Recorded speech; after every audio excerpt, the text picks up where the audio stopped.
Muy chula, es muy chula.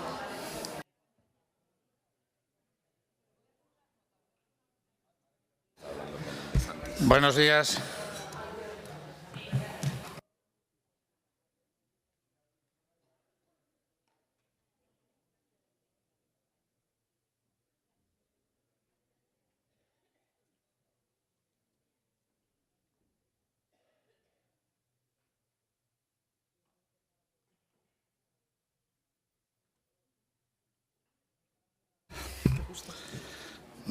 Buenos días.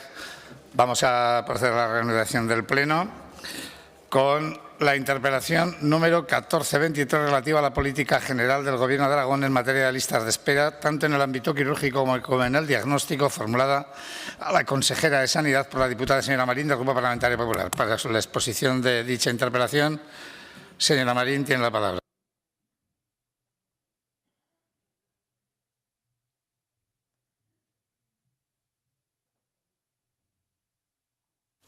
Muy bien, pues muchísimas gracias, señor presidente. Buenos días, señorías. Buenos días, señora consejera. Si ayer hablábamos del demoledor informe que el Justicia de Aragón ha hecho sobre la situación de la sanidad en el medio rural, hoy queremos hablar del no menos demoledor informe que el defensor del paciente ha hecho sobre la situación de las listas de espera en nuestra comunidad autónoma. Sí que me permitirá hacer un pequeño inciso y decirle que esos dos informes, tanto el del Justicia de Aragón como el del Defensor del Paciente, van referidos a el Gobierno actual de Aragón, van referidos a la política sanitaria llevada a cabo por el Gobierno del señor Lambán, a quien, desde luego, hoy el Partido Popular le desea una pronta recuperación durante el año 2022. Sobre esta cuestión hay tres puntos fundamentales que yo le quiero hoy preguntar o sobre los que yo hoy le quiero preguntar. Por un lado, las listas de espera quirúrgicas, que es cierto que se han reducido, pero aún así seguimos siendo la comunidad autónoma, según los datos del Ministerio de Sanidad, no me llame usted mentirosa, según los datos del Ministerio de Sanidad, y si no está usted de acuerdo con ellos, tiene la facultad de hablar con la ministra, somos la comunidad autónoma, como le decía, que todavía hoy tenemos junto a Cataluña el mayor número de días de demora en esas listas de espera quirúrgica. Por otro lado, también queremos hablar de las listas de espera en consultas externas, esas listas de espera que ustedes ocultaron durante 8 meses y que dijeron que era debido a una depuración y a un sistema de cambio informático que, claro, me permitirá, señora consejera, poner las dudas encima de la mesa, que en pleno siglo XXI a un Gobierno que tiene todos los medios a su alcance le cueste 8 meses depurar unas listas y hacer un nuevo sistema informático. Pero también queremos hablar sobre las listas de espera diagnósticas. Estas listas de espera no están publicadas en ningún sitio, pero sí que es verdad que el Partido Popular, a través del artículo 31, preguntamos sobre ellas. Por cierto, me han contestado ustedes hasta agosto. De agosto a hoy, que estamos ya en febrero, me deben ustedes algún dato. Espero que hoy me los pueda usted dar. Y también vemos como en ese número de pacientes que están esperando para realizarse una prueba diagnóstica sigue el aumento día a día. Todo ello preocupante, pero también yo hoy le quiero, para ser propositivos, invitarle a una cuestión fundamental. Mire, yo hoy le pido que, como consejera de Sanidad, les explique usted a todos los aragoneses cómo funcionan estas listas de espera. Y le digo el porqué. El defensor del paciente, en su informe, dice que las listas de espera de Aragón son engañosas. Yo no digo que son engañosas, lo dice el defensor del paciente. Entonces, yo creo que es el momento de que usted les explique, como decía a todos los aragoneses, ¿cómo funciona esto? Cuando entra un paciente en una lista de espera de consulta externa, cuando queda en ese limbo, que es un limbo por lo menos o cuanto menos muy alargado en el tiempo, y cómo después va a las listas de espera quirúrgicas. Tiene hoy usted la oportunidad de explicarlo en vez de hacer esos gestos que suele hacer con tanta, en fin, fortaleza y decirnos a todos, especialmente ya que usted no está de acuerdo con ello, al defensor del paciente, cómo elaboran ustedes las listas de espera, porque no soy yo, reitero, no soy yo, es el defensor del paciente quien ha calificado esas cifras de indecentes, añadiendo que alcanzan la mezquindad. Hoy el Partido Popular le ponemos a su disposición el momento para defenderse, el momento para explicar a todos los aragoneses qué está pasando con nuestras listas de espera y para defender su gestión en la sanidad, que desde luego cuestionan ya demasiadas personas, no solo el Partido Popular, no solo los pacientes, no solo los profesionales, sino que esa gestión, esa falta de gestión llega a ser cuestionada por el Justicia de Aragón y por el defensor del paciente. Muchas gracias, presidente. Gracias, señora Marín. Señora Repollés.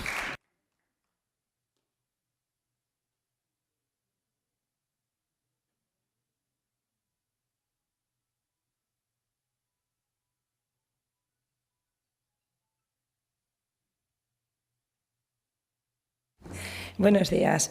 Bueno, señora Marín, hoy hablamos de listas de espera, tanto quirúrgicas como diagnósticas, según el enunciado de la interpelación, pero como la voy conociendo, sabía que hablaríamos de eso y de lo que se le vaya ocurriendo por el camino, de cuestiones cotidianas, de casos particulares, práctica de dudosa ética, de la anécdota, con la intención de arrancar algún titular sensacionalista del que sacar tajada o hacerse una foto que tanto le gustan. Por si acaso, yo, que me tomo esto mucho más en serio, porque afecta a un ámbito que conozco, que quiero y por el que me preocupo, he preparado también los datos de consultas externas, que, por cierto, se publicaron el viernes 27 de enero y que a lo largo de la interpelación hablaremos de ello seguro. Comienzo por los datos de lista de espera quirúrgica. El número de pacientes en lista estructural superior a 180 días ha disminuido por cuarto mes consecutivo. Menos de 6.500 pacientes y hoy sabemos que en enero disminuiremos también 5 meses consecutivos de descenso y especialmente relevante diciembre y enero, meses en los que siempre se incrementan entre 200 y 700 pacientes debido a los días festivos. El número de salidas del registro de demanda quirúrgica en este mes de enero ha sido el mayor de toda la historia de Aragón.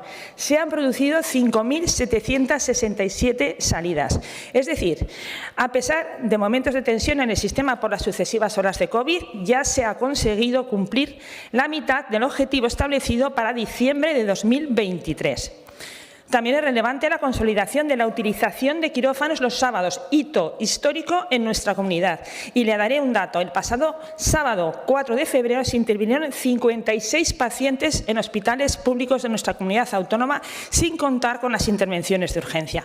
Y como lo hemos conseguido, evidentemente, gracias al impacto positivo del plan de abordaje y gracias al esfuerzo de los profesionales de la sanidad pública. El plan funciona, mal que le pese.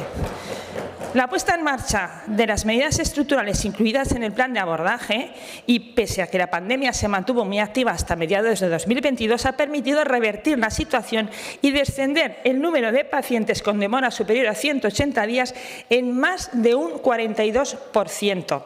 Respecto a la valoración de la situación histórica, los datos demuestran que cuando se aplican recortes y se realiza una mala gestión, como sucedió en el periodo 2011-2015, las demoras quirúrgicas se resienten.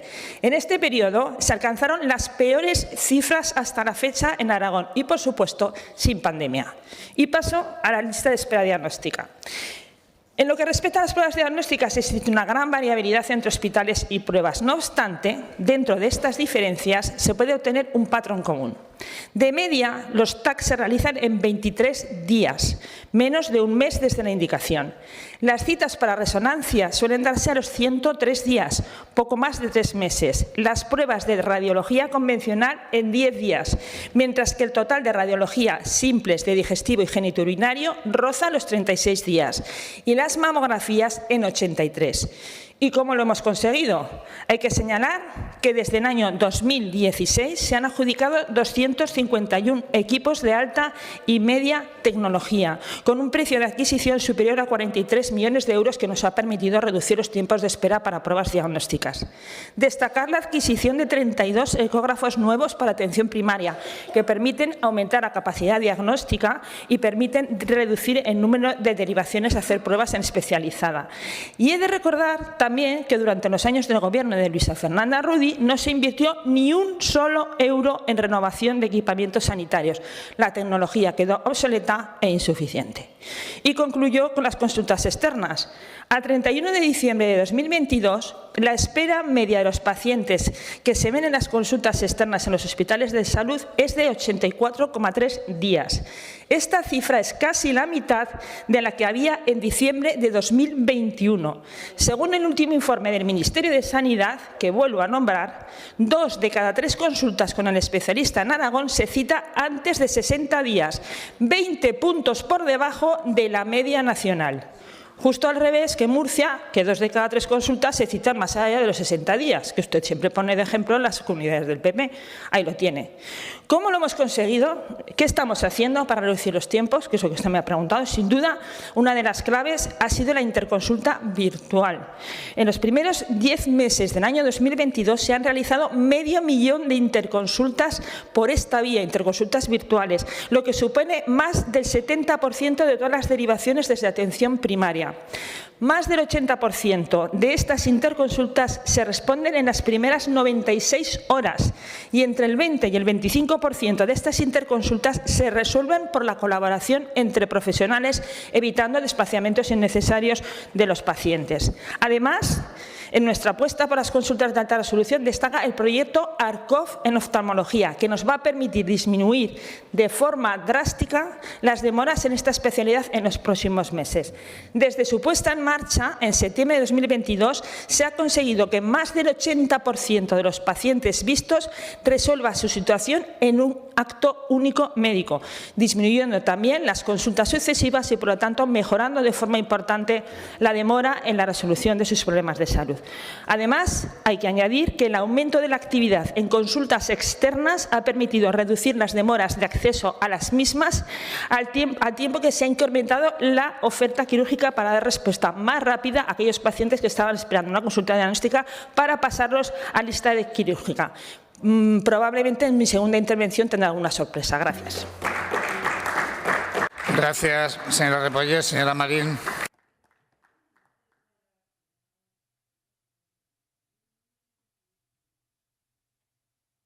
Gracias, señor presidente. Mire, señora consejera, yo jamás le he faltado a usted al respeto, jamás. Jamás, nunca. Nunca. No, yo puedo cuestionar su gestión, pero no le he faltado al respeto. No tiene usted por qué decir que a mí lo que me gusta es salir en fotos, cuando los compañeros que me conocen saben que es lo que más odio en el mundo. No me gustan nada las fotos, salir en titulares o que no me tomo en serio mi trabajo. Desde luego, esa falta de respeto, señora consejera, que no voy a opinar sobre ella, no la tendrá nunca por mi parte. De mí a usted jamás la tendrá. Si usted quiere faltarme al respeto, pues es libre de hacerlo, porque es libre de hacer cuanto desee, por supuesto que sí. Mire, respecto a las listas de espera del ámbito quirúrgico, yo le voy a decir cómo las han reducido ustedes. A fecha de hoy son ustedes el Gobierno de Aragón que en toda la historia que llevamos de democracia más derivaciones han hecho a la privada, hasta el punto de hundir la sanidad pública y colapsar la privada. Hasta ahí han llegado ustedes. Tanto es así que el propio defensor del paciente, en el informe que yo le he dicho, dice que, o les pide a ustedes que reduzcan esas derivaciones y esos conciertos a la privada. Y fíjese usted, si tanto es así, que en septiembre, el mamógrafo, el único mamógrafo que tiene el Hospital Obispo Polanco de Teruel, se estropeó y ustedes lo solucionaron derivando las mamografías a una clínica privada de Teruel, a la Galileo, le voy a dar más datos, a la Galileo, y no fue hasta enero, cuando el Partido Popular denunciamos esa situación, hasta que no trajeron ustedes un nuevo mamógrafo en Teruel. Así gestionan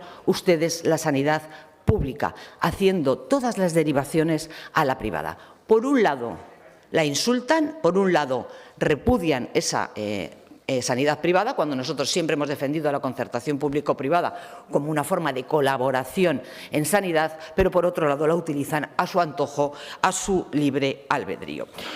Segunda cuestión, listas de espera de consultas externas. Mire, señora consejera, que tarden ustedes 8 meses en publicar unas listas de espera de consultas externas, que yo tengo aquí muy ordenadas y que lo que demuestran es que en todos los ámbitos, en todos menos en traumatología, en todos han subido en estos 8 meses, en todos. Y esto lo publica el Gobierno de Aragón, que no lo publico yo, que lo publica el Gobierno de Aragón. En todos los ámbitos, menos en traumatología, han subido. Si ya es grave que tarde usted 8 meses en publicar esas listas de espera, mucho más grave es que mienta usted en sede parlamentaria. El pasado viernes usted dijo, en contestación de una pregunta oral de mi grupo parlamentario, que ustedes se habían comprometido en resolver esta cuestión en un plazo de 6 meses. Me permitirá señalarle que de junio a enero no van 6 meses, van 8, pero bueno, eso es igual. Y añadió usted, compromiso que cumplimos esta semana, en la semana del 23 al 26 de enero, con la publicación de los datos correspondientes en el mes de diciembre. Y luego ya se puso a insultar al Partido Popular, porque como no tiene otra cuestión que decir, otros argumentos que hacer para defender su gestión, pues bueno, usted se dedica a insultar al Partido Popular. Pues bien, esto era el día 27 de enero a las 12:25 de la mañana. Y las listas de consultas externas no estaban publicadas. Aquí lo pone. Consultas externas, mayo de 2022. Fecha 27 de enero a las 12:48. Usted mintió en sede parlamentaria, señora consejera. Esto es un pantallazo que yo le hice a mi ordenador. Usted dijo que las listas de espera habían sido publicadas, las de consultas externas, y era mentira. O sea, no solo miente a todos los aragoneses sobre las listas de espera, sino que además tiene el valor de hacerlo en sede parlamentaria. Esto es la realidad. Esta es su gestión. Esta es su forma de trabajar, a través de la mentira. Y mire, señora consejera, puede usted engañar a muchos algún tiempo, pero no a todos todo el tiempo. Y desde luego lo que no es innato a su cargo es que sea usted capaz de mentir sobre una cuestión tan importante como es esta. Tercera cuestión. Listas de espera diagnósticas. Muy bien, señora consejera. Según sus datos, los que usted, su departamento, nos envía a nosotros, que por cierto, reitero, cortaron ustedes en agosto y de agosto a febrero no me han mandado ninguno de esos datos, tenemos casos de, por ejemplo, en el tema de ecografías, cómo ha subido en 8 meses, en esos 8 meses que van de enero a agosto, en más de 10.000 personas. De enero de 2022 a agosto de 2022 hay 10.000 personas más, 10.000 aragoneses más, esperando para hacerse una ecografía. Y ahora dígame usted que es mentira. Oiga, pues entonces la que está fallando es usted, que me están enviando a mí datos falsos. Eso es lo que cuestiono. Miente el Ministerio de Sanidad, porque usted siempre tiene la razón. Miente el Departamento de Sanidad, que usted es la consejera, porque usted siempre tiene la razón. Y miente el Partido Popular, porque usted siempre tiene la razón. Pues mire, la razón se la van a dar los aragoneses. La razón se la dan los aragoneses cuando están pensando o cuando están preguntando el por qué no les atiende su médico, el por qué no se pueden hacer una prueba o el por qué llevan más de un año en una lista de espera para ser operados. Pero además la razón se la van a dar los aragoneses, a sensu contrario, el día 28 de mayo. Ahí le darán la razón de la gestión que usted está haciendo de la sanidad pública en Aragón, que no solo se ha limitado a colapsarla, sino que, señora consejera, de verdad, la ha hundido usted en la más absoluta de las miserias. Muchas gracias, señora Marín. Señora consejera.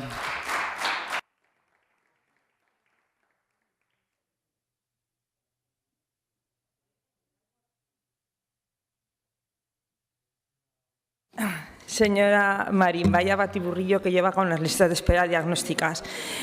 Yo entiendo que es complejo, pero hay que estudiar. Y hablando de la Asociación en Defensa del Paciente, que es una asociación que tiene intereses con la Administración porque se nutre de litigios única y exclusivamente. Yo conozco esa asociación y si tanto le vale a mí, no me vale lo que diga, pero entre otras cosas lo que dice esa asociación es que Madrid es con diferencia la comunidad autónoma que más desastres tiene con respecto a la sanidad, que más negligencias ha tenido con respecto a la sanidad y la que menos gasto destina por habitante a cada una como comunidad autónoma. Si tanto le interesa esa asociación, pues la sacaré en muchas ocasiones, esa asociación en defensa del paciente, que es una señora de Madrid que se erige en una persona competente para dirimir litigios con la Administración. Y eso no es una cuestión solamente mía, eso lo sabe todo el mundo. O sea, infórmese, por favor. Le voy a decir una cosa muy sencilla en las listas de espera quirúrgica, con un ejemplo. Podemos tener 1000 pacientes pendientes de una resonancia resonancia y hacer 1000 resonancias al día. ¿Cuántos tiempos esperan estos pacientes? Un día. Decir datos de una lista de espera con números absolutos no tiene ningún sentido si no se acompañan de la actividad o la velocidad con que esas pruebas salen adelante. O sea que, por favor, estudie y no lleve ese batiburrillo con las listas de espera quirúrgicas, ni utilice una cuestión tan cotidiana como que se estropee un equipamiento como es un mamógrafo de unos de los cientos de miles de equipamientos que tenemos en nuestra comunidad autónoma y que externalicemos las pruebas, cosa que usted ha sugerido. Señora Marín, yo creo que ya se lo ha dicho suficientemente. Dejemos escuchar a la consejera. Ha sugerido en muchísimas ocasiones, y esas pacientes lo que tienen que estar es absolutamente convencidas de que el sistema sanitario le proporcionará el método necesario para que se realicen su mamografía en tiempo y forma como así se hizo. De hecho, las pacientes, ni una de ellas protestó. Protestó usted y se hizo una foto. Una foto no, tres días con un mamógrafo estropeado. Fíjese, qué pocos argumentos tiene, qué pocos argumentos para que 3 días haga titulares con un mamógrafo estropeado. Diariamente les equipan. Ustedes. Le vuelvo a repetir, señora consejera. Mire, por favor,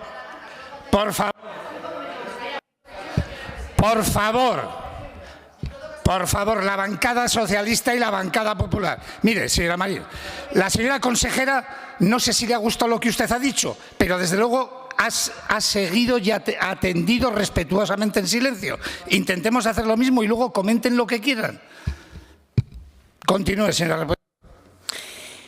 Por dar alguna otra explicación y contestar un poco a sus sugerencias que reiteradamente ha hecho y que probablemente después pues a lo mejor también tenga que hacer una reflexión respecto a lo que usted dice también en sede parlamentaria.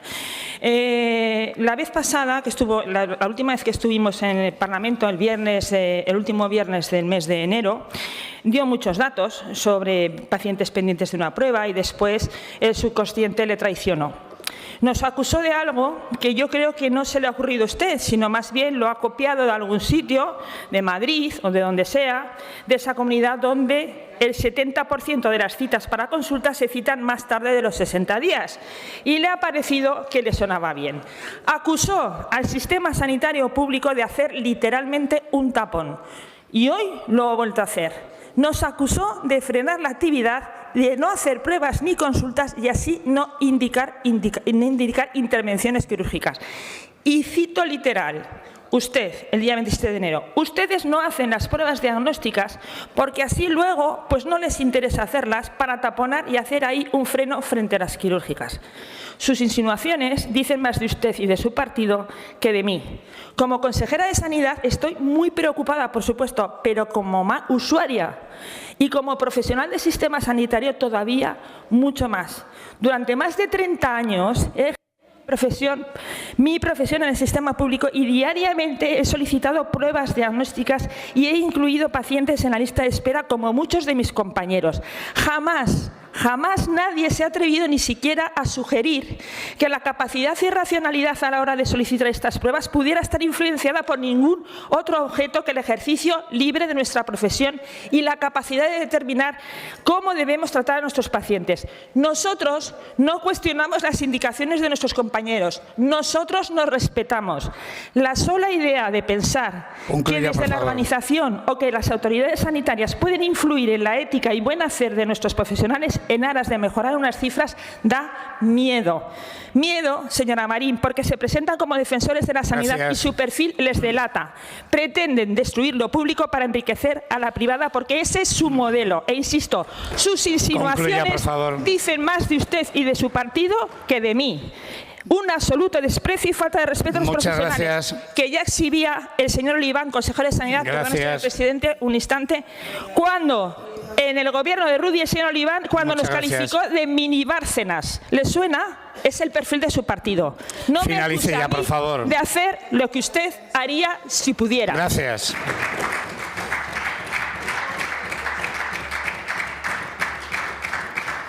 Interpelación número 8222 relativa a la política general del Gobierno de Aragón en sus relaciones con el Gobierno de España, formulada a la consejera de Presidencia y Relaciones Institucionales por el diputado señor Ledesma del Grupo Parlamentario Popular. Para su exposición, señor Ledesma, tiene la palabra.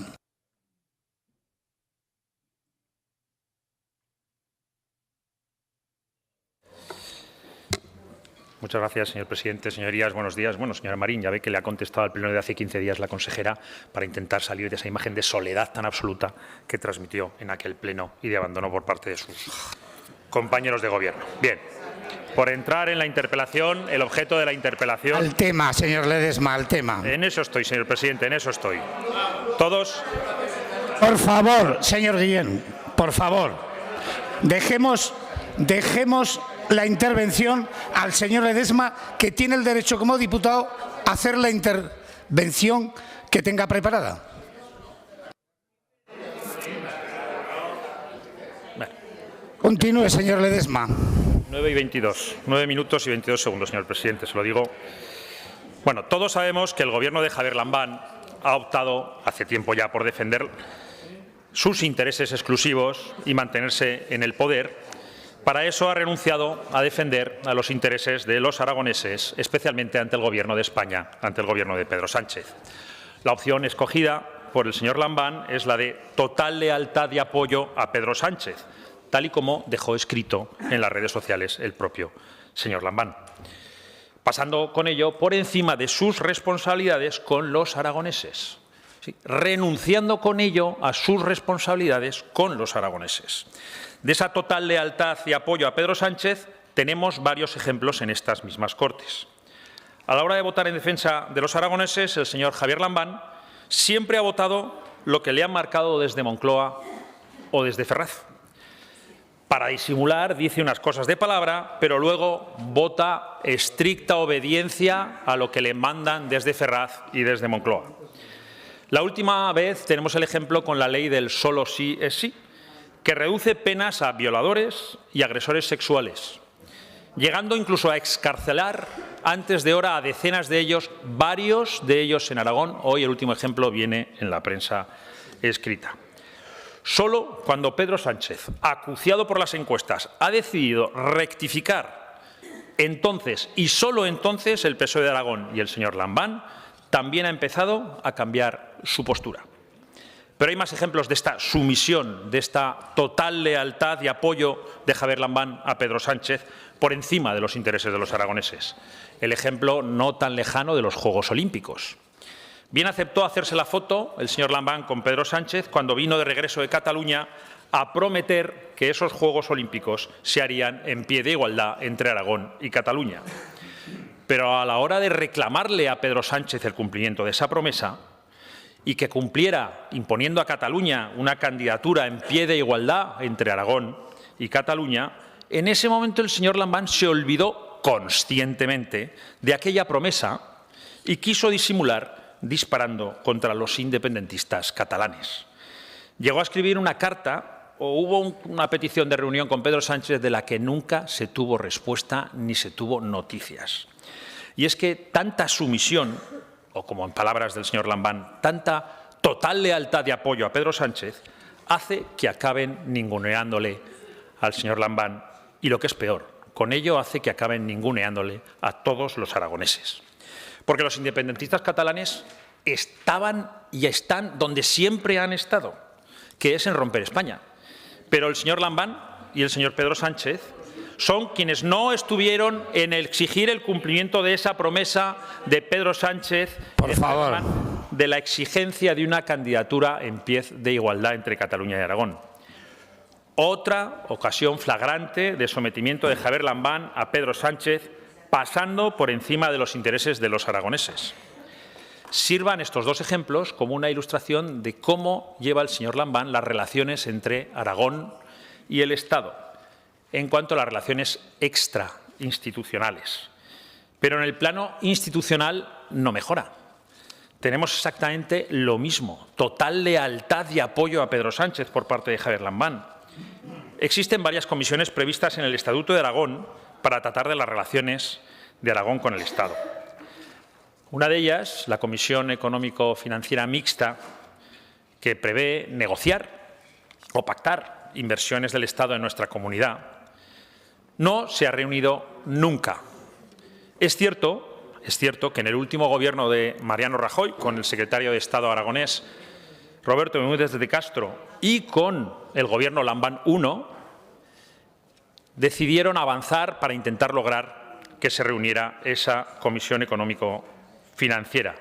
Pero claro, en aquel momento el Gobierno de Lambán I no estaba en Moncloa Pedro Sánchez, con lo cual no estaba en la lealtad a Pedro Sánchez, estaba en ese momento en la lealtad al señor Fernández. Luego, claro, no se ha avanzado en absoluto en esa materia. Javier Lambán, tras ganar las elecciones Pedro Sánchez en 2019, y está en los medios de comunicación para la hemeroteca para probarlo, sacó pecho y anunció que iba a exigir a Pedro Sánchez reunir la Comisión Mixta Económico-Financiera para pactar las inversiones del Estado en Aragón. Y ya saben lo que pasó. Total lealtad y apoyo de Javier Lambán a Pedro Sánchez. Nunca más se supo de esa Comisión Económico-Financiera. Así que imaginamos que en el resto de relaciones podemos intuir que esa total lealtad de Javier Lambán a Pedro Sánchez seguirá hasta el resto de la presente legislatura, que gracias a Dios toca a su fin. Seguiré en el segundo turno con el resto de relaciones Aragón con el Estado. Gracias, señor Ledesma. Señora consejera. No ha dicho nada, pero nada.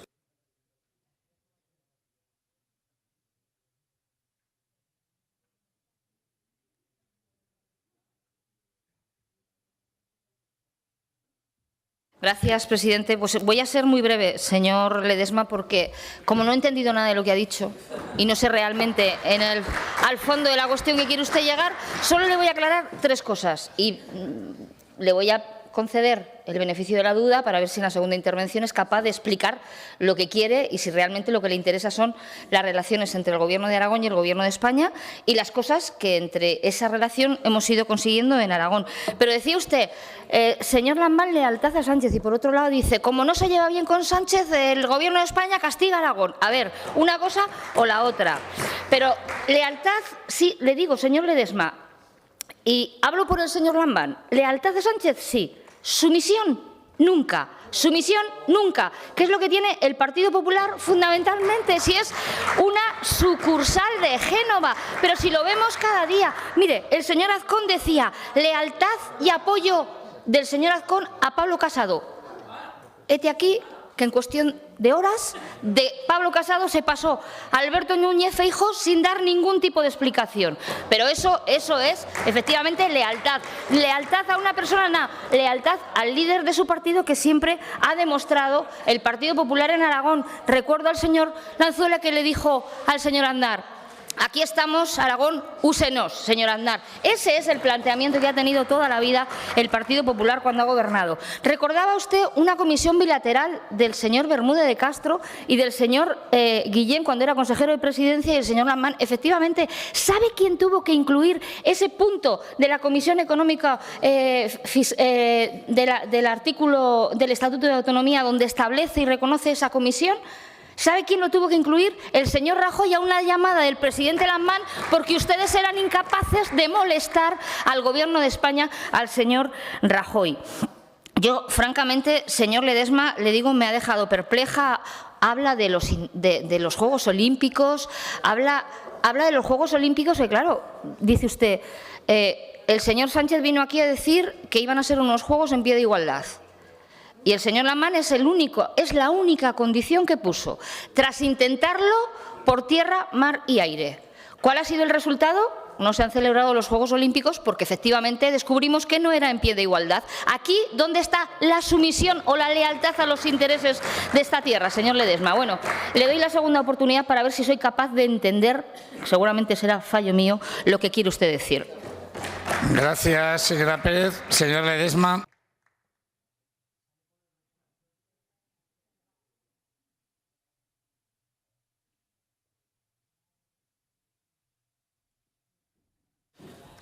Muchas gracias, señor presidente. Señora Pérez, no se preocupe. En un par de meses podrá hacer usted las interpelaciones tranquilamente que desee en estas Cortes. Pero mire, efectivamente, esta interpelación va de las relaciones bilaterales entre Aragón y el Estado. Y hemos esbozado ejemplos extrainstitucionales y ejemplos institucionales, señora Pérez. Si no lo ha entendido, ya lo siento, pero no creo que sea culpa mía. Hay otra comisión, la más importante, el principal instrumento prevista en el Estatuto de Aragón de Relaciones Aragón-Estado, que es la Comisión Bilateral de Cooperación. Es el principal, y repito, el principal instrumento para canalizar las relaciones de Aragón con el Estado. Esa comisión es donde se acuerdan, en sesión plenaria, las grandes líneas de cooperación de Aragón con el Estado para avanzar y progresar todos los aragoneses en traspaso de funciones competenciales o en delegaciones de competencias o en convenios para canalizar obras de interés para el Estado y para Aragón, especialmente aquellas que son de interés para Aragón. El ejemplo, las obras del Pacto de Agua, pero basta con leerse las actas de esas comisiones bilaterales de estos últimos años para calibrar la importancia que tiene esa comisión y la necesidad de reunirse en sesión plenaria para acordar. Es con ello, como digo, el principal instrumento de cooperación. Es la primera vez en la historia, señora Pérez, de esta comisión que no se ha reunido en toda una legislatura. No se ha reunido ni una sola vez en sesión plenaria en esta legislatura, como si no hubiera asuntos que tratar para avanzar entre Aragón y el Estado, señora Pérez. Pero ya sabemos que esto responde al principio de total lealtad y apoyo a Pedro Sánchez que utiliza el señor Lambán. Pero me llama poderosamente la atención que sus socios de gobierno, señora Pérez, sus socios en el cuatripartito del sillón, no hayan abierto la boca en este tema de la comisión bilateral que no se ha reunido en toda la legislatura, precisamente sus socios los aragonesistas, porque coincide, primera legislatura en la historia que no se reúne nunca la comisión en sesión plenaria bilateral con el Estado para avanzar, y coincide con la primera vez que en el gobierno cuatripartito de la DGA están los dos partidos aragonesistas representados y no han abierto la boca sobre este asunto a lo largo de toda la legislatura. Llama sorprendentemente la atención. Al final va a ser verdad que lo que buscan es atornillarse al sillón y se han quedado callados toda la legislatura. Miren, señorías del Partido Aragonés y señorías de Chunta Aragonesista, la comisión bilateral es el principal instrumento de cooperación con el Estado para que avance Aragón en competencias o, en palabras de ustedes, en autogobierno para Aragón, como les gusta decir. Pero lo cierto es que no han abierto la boca de que no se ha reunido esa comisión ni una sola vez en estos 4 años. No han hablado, se han estado callados toda la legislatura, porque lo que les interesa es atornillarse al sillón en este cuatripartito que ya está bautizado como cuatripartito del sillón. Mire, solo tenemos el ejemplo claro estos días con el señor Aliaga pidiendo que le dejen seguir hasta el final de la legislatura como vicepresidente, que es lo único que ha quedado claro de sus declaraciones que realmente le importa. Pero quienes le han presentado la moción de censura de su propio partido, lo único que les interesa, y así lo han dicho claramente, es que los mantengan de directores generales o que le devuelvan la vicepresidencia de la Diputación Provincial. Por favor, le quedan 10 segundos. Por favor. El ejemplo claro de lo que supone el atornillarse en un sillón, lo que busca. Muchas gracias, señor Ledesma. Su tiempo ha concluido. Muchas gracias.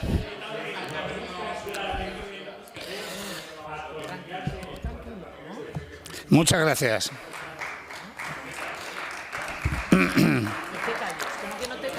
Señor Gracia, no se le ha quitado ni un solo minuto, ni uno. Si usted lo demuestra, señor Ledesma, podrá salir aquí a ese minuto.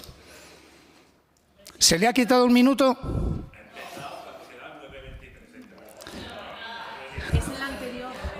Señor Gracia, el tiempo empieza a correr en el momento que está la persona presente. Si él tarda 20 segundos, no es problema, ¿vale? ¿Quiere usted decir algo más, señor Ledesma?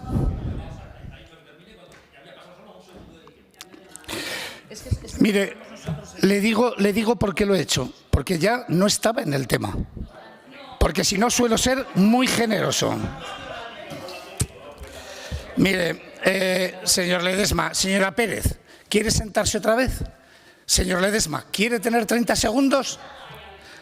Salga 30 segundos. Voy a esperar 30 segundos.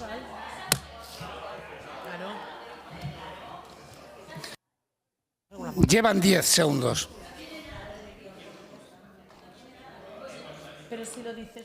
Está protestando. Usted, le doy 30 segundos más. ¿Los quiere usted? Pues entonces pido un poco de respeto a lo que se define desde aquí. Y creo que he llamado la atención a las dos partes, a las dos. Señora Pérez, su turno.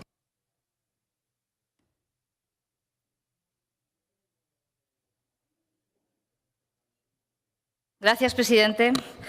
Le ha hecho usted un favor quitándole tiempo porque no tiene nada que decir. Cuando no tiene argumentos de peso, llega a la confrontación, embarrar y hablar de su libro, que es lo único que quiere, vertiendo absolutamente mentiras, tergiversando la realidad y manipulando. Esa es la realidad, señor Ledesma, que usted hace intervención tras intervención. Me parece lamentable que un diputado como usted, Exactamente. que tendría que Continúe, tener, señora. que un diputado como usted, que tendría que tener al menos rigor en lo que dice, salga aquí a esta tribuna siempre con datos erróneos, que lo sabe y además lo hemos puesto en evidencia, y simplemente con un argumento absolutamente partidista sin ningún tipo de profundidad. Tengo que decirle que el Gobierno de Aragón ha establecido como máxima desde que llegó en el 2015 la cooperación, la colaboración, la escucha activa, generar sinergias con todas las administraciones, con la Administración General del Estado, por supuesto, con los ayuntamientos, con las comarcas y también, por cierto, con el Ayuntamiento de Zaragoza. Le tengo que decir que decía usted como que no habrá asuntos que tratar, como que solo hubiese un instrumento para relacionarse con el Estado, que es la Comisión Bilateral. No, existen las conferencias sectoriales, que, por cierto, se han producido más de 100 conferencias sectoriales que solo han beneficiado a Aragón en la captación de 800 millones de euros de los fondos MRR, aquellos fondos que, si hubiésemos seguido la política del Partido Popular exclusivamente para castigar a quien está gobernando en el Gobierno de España y en la mayoría de las comunidades autónomas, es decir, al Partido Socialista, en esa máxima que ustedes defienden de que caiga España, que ya la salvaremos nosotros, otrora, bueno, pues si hubiésemos seguido o hubiesen hecho caso en Europa a la petición del señor Casado entonces y del señor Azcón aquí, pues no hubiésemos tenido 800 millones de euros en este momento en Aragón para mejorar nuestra economía. Hemos mantenido más de 19, casi 20 reuniones con el Consejo Local. La señora Rudy tuvo 7. Más de 35 con las comarcas. Más de 12 bilaterales con la comarca. Y luego le cuento del Ayuntamiento de Zaragoza, porque creía que iba a decir alguna cosa, fundamentalmente en abordar la política de cooperación y relación con las instituciones.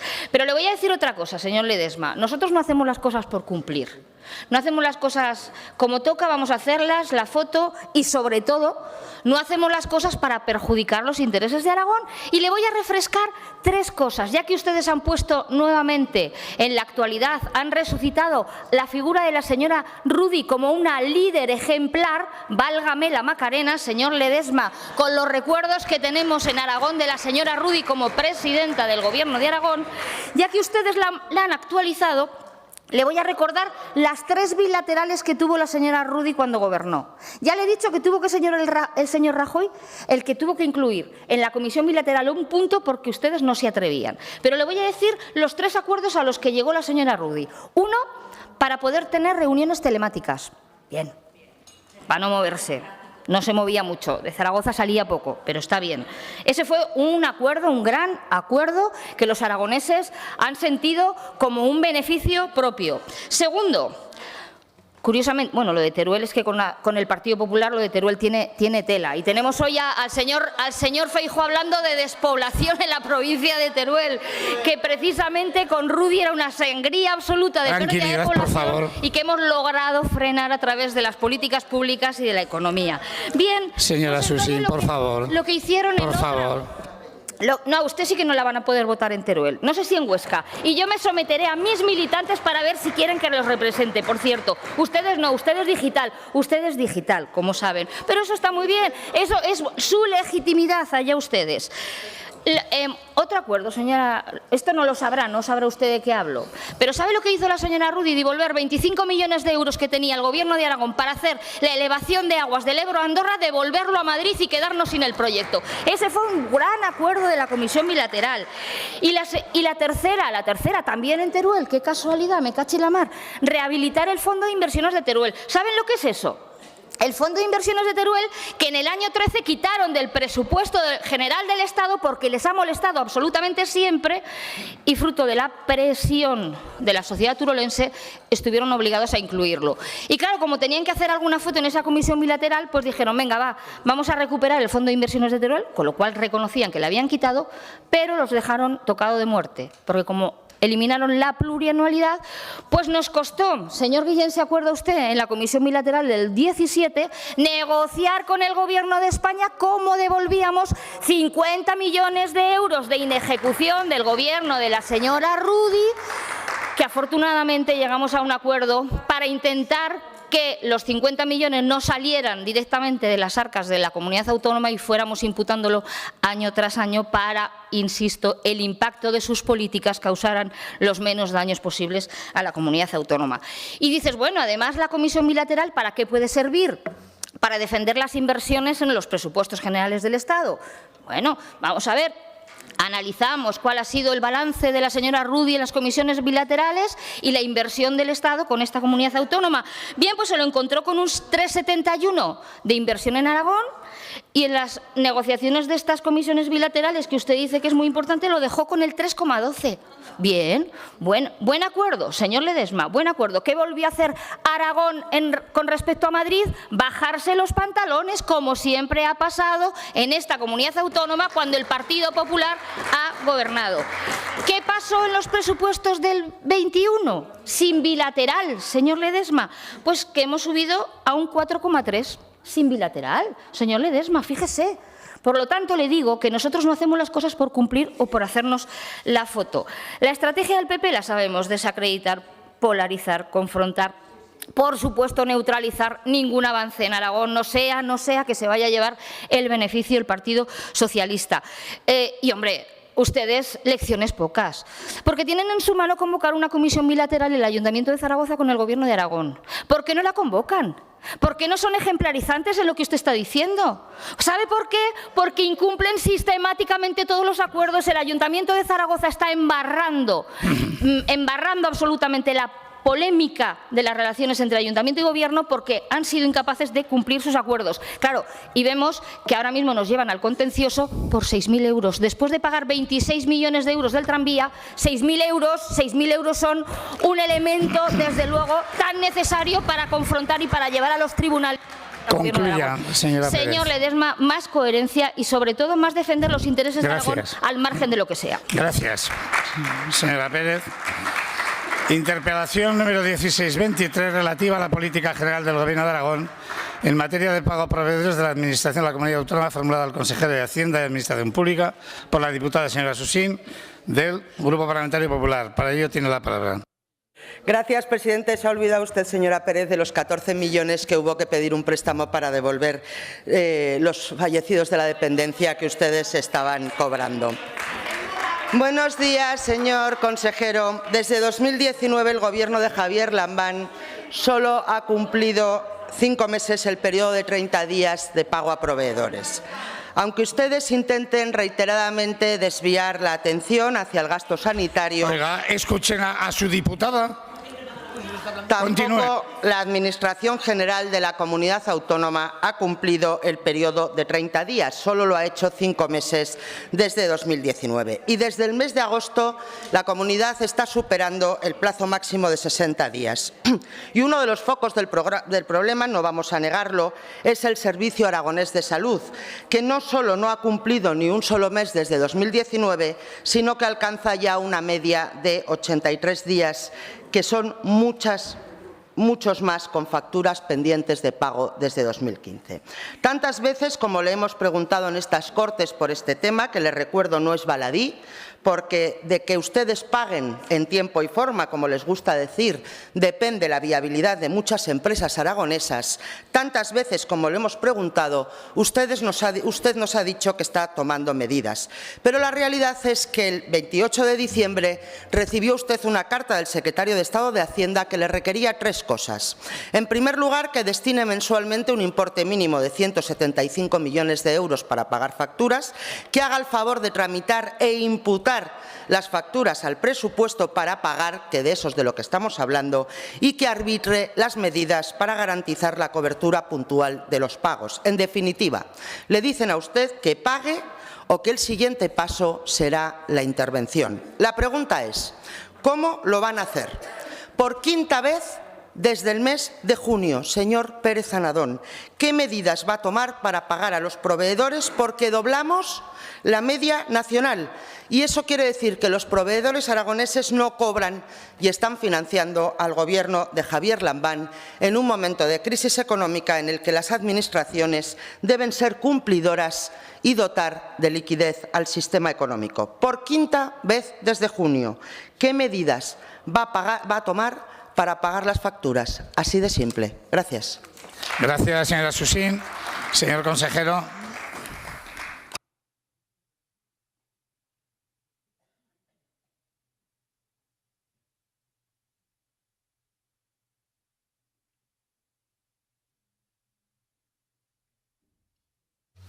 Buenos días, presidente, señoras y señores diputados.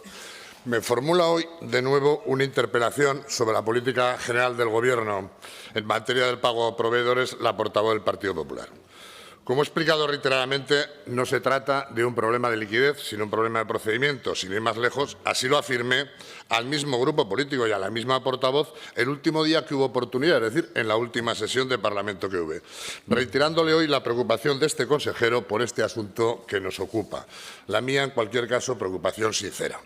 Este Gobierno, le diré, ha demostrado un compromiso sin fisuras con la gestión transparente, prudente y profesional de las cuentas públicas, introduciendo una nueva cultura de la eficiencia y ajustándonos a las recomendaciones de la Cámara de Cuentas, como así ha reconocido instituciones como la AIREF, la propia Cámara de Cuentas, Standard & Poor's y en diversas publicaciones por FEDEA. Esta política nos ha permitido tener superávit contable por primera vez en la historia reciente de la comunidad autónoma, 2020. Tener superávit presupuestario en 2021. Reducir en 2022 la deuda viva de la comunidad autónoma también por primera vez en la historia reciente de nuestra comunidad. Y bajar los impuestos al 99% de los contribuyentes de Aragón, a través de una reforma fiscal equilibrada, estructural, ajustada y adaptada a la realidad económica y que permite y garantiza la prestación de los servicios públicos. Una reforma fiscal alejada de la demagogia que nos sitúa en la media de las comunidades autónomas. En este contexto y enmarcado en la buena situación de la Hacienda regional, aprovecharé la segunda parte en adentrarme en la explicación pormenorizada de la situación del PMP y las actuaciones que estamos llevando a cabo con la vana ilusión de que sirva para algo a usted.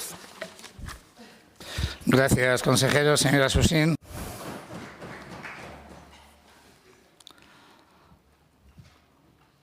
Presidente, señor consejero, antes de empezar voy a hacer dos puntualizaciones. Una la hago habitualmente. Todos y cada uno de los datos que yo dé en esta tribuna salen de la web de transparencia del Gobierno de Aragón.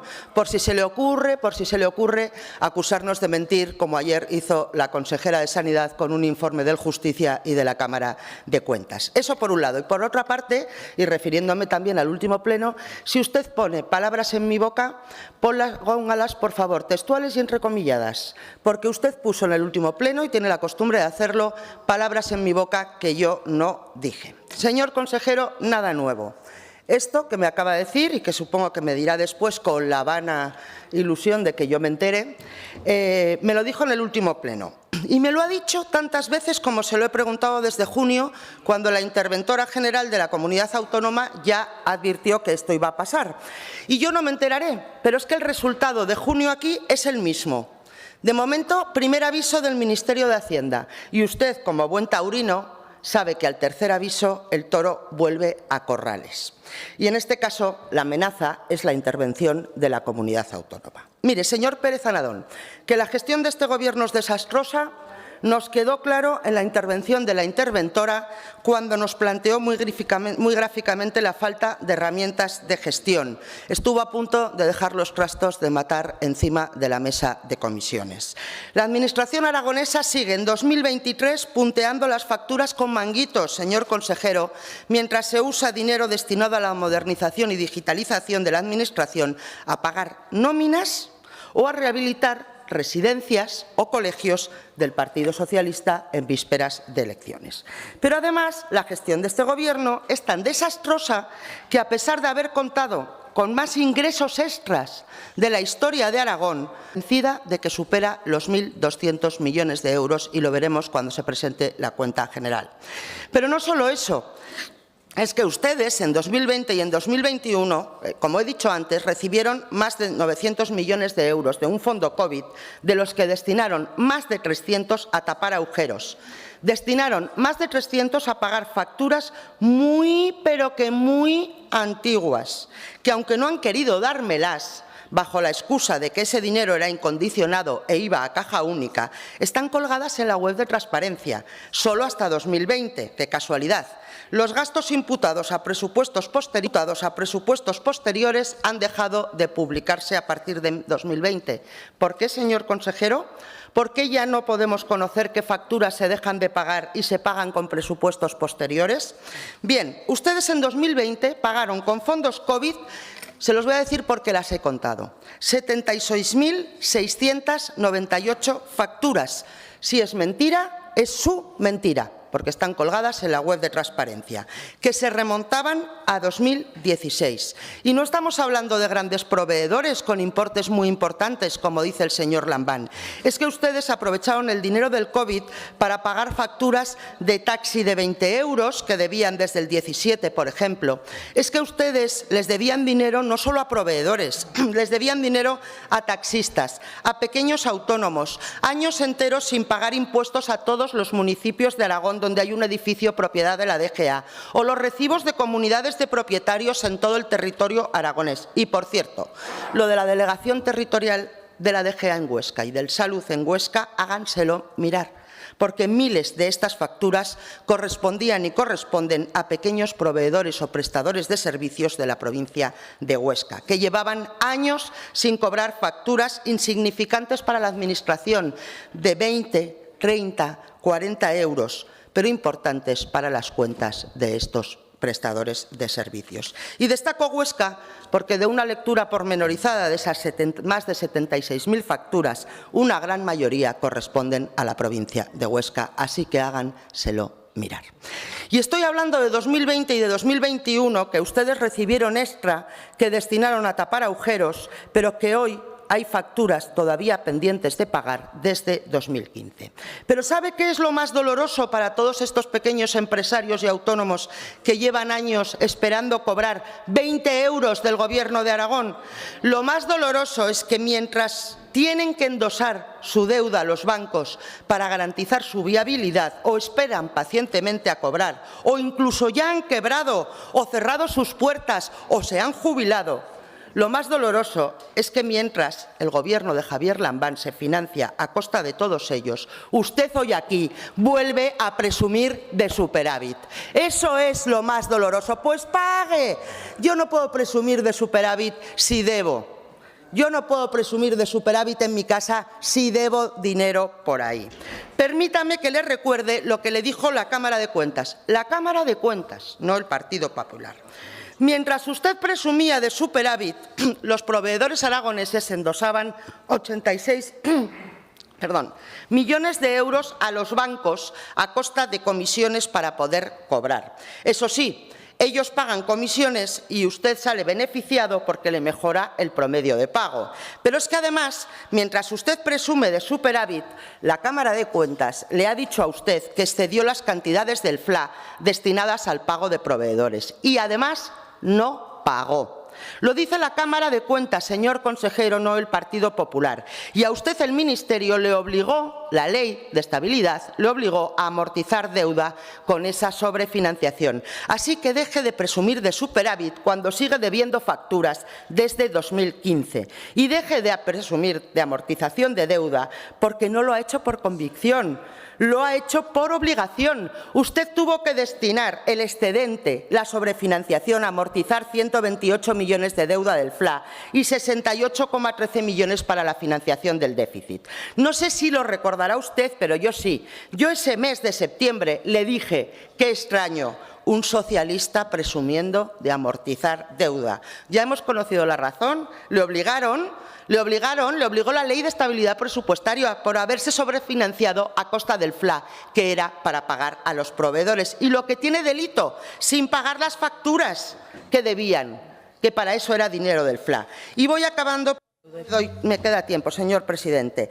Le voy a hacer una pregunta muy simple, que ya le he hecho por escrito y no me ha contestado. Igual le tengo que mandar a los servicios jurídicos a ver si me contesta. A eso y a todo lo que tenemos más de 20 quejas presentadas, la señora Vaquera o yo, por ejemplo. Señor consejero, este desastre de gestión tiene una derivada. ¿Cuánto estamos pagando de intereses? ¿Cuántos millones de euros estamos pagando de intereses de demora? Mire, solo del Salud, de intereses de demora, sin contar los judiciales o sin contar los de los impuestos de los ayuntamientos, solo en el Salud, desde el 2018, hemos pagado más de 3,5 millones de euros. ¿Sabe qué se podría haber hecho con eso? El Centro de Salud del Perpetuo Socorro. Gracias. Gracias, señora Susín. Señor consejero.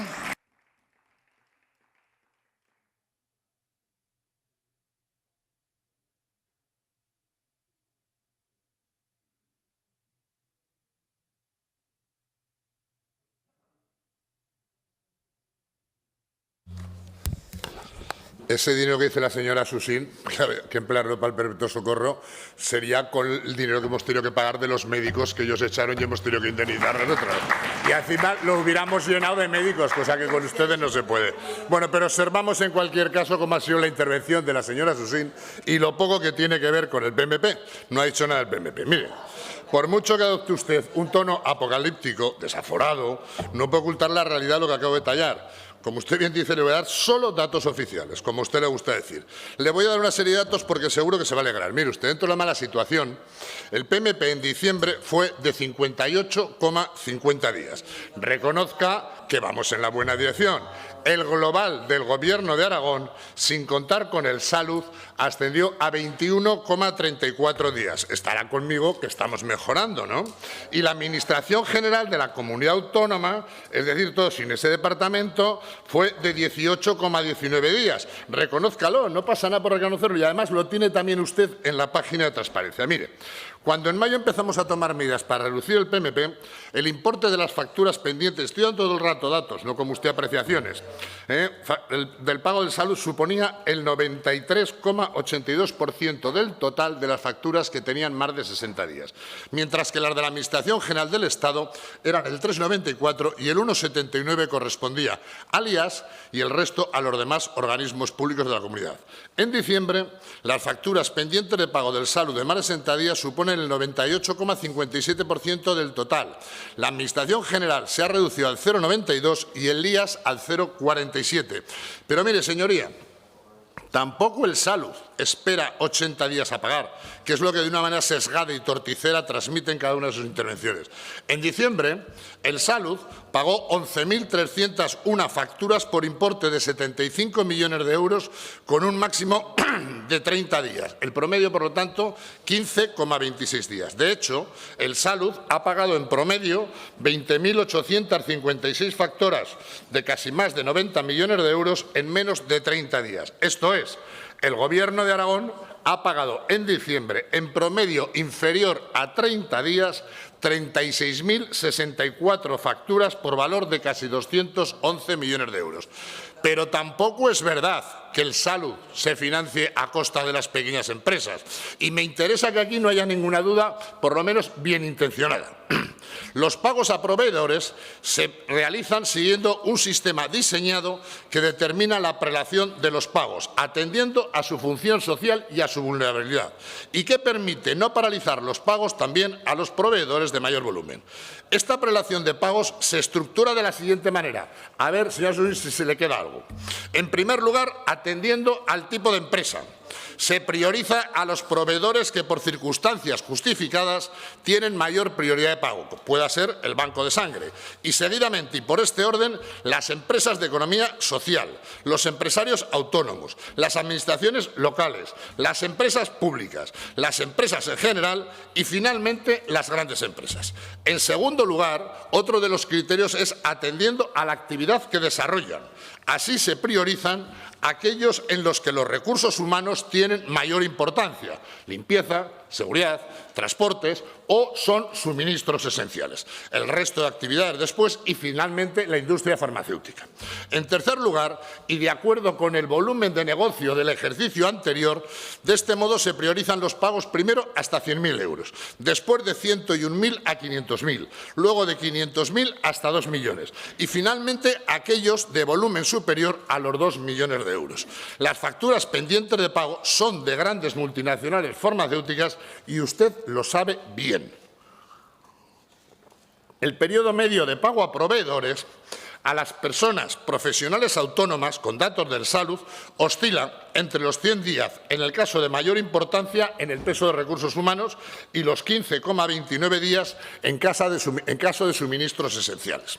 Y este es el mayor plazo en el que los autónomos que prestan servicio en el Salud cobran, 15,29 días, ya sean empresas de economía social, autónomos, entidades locales, empresas públicas o empresas en general.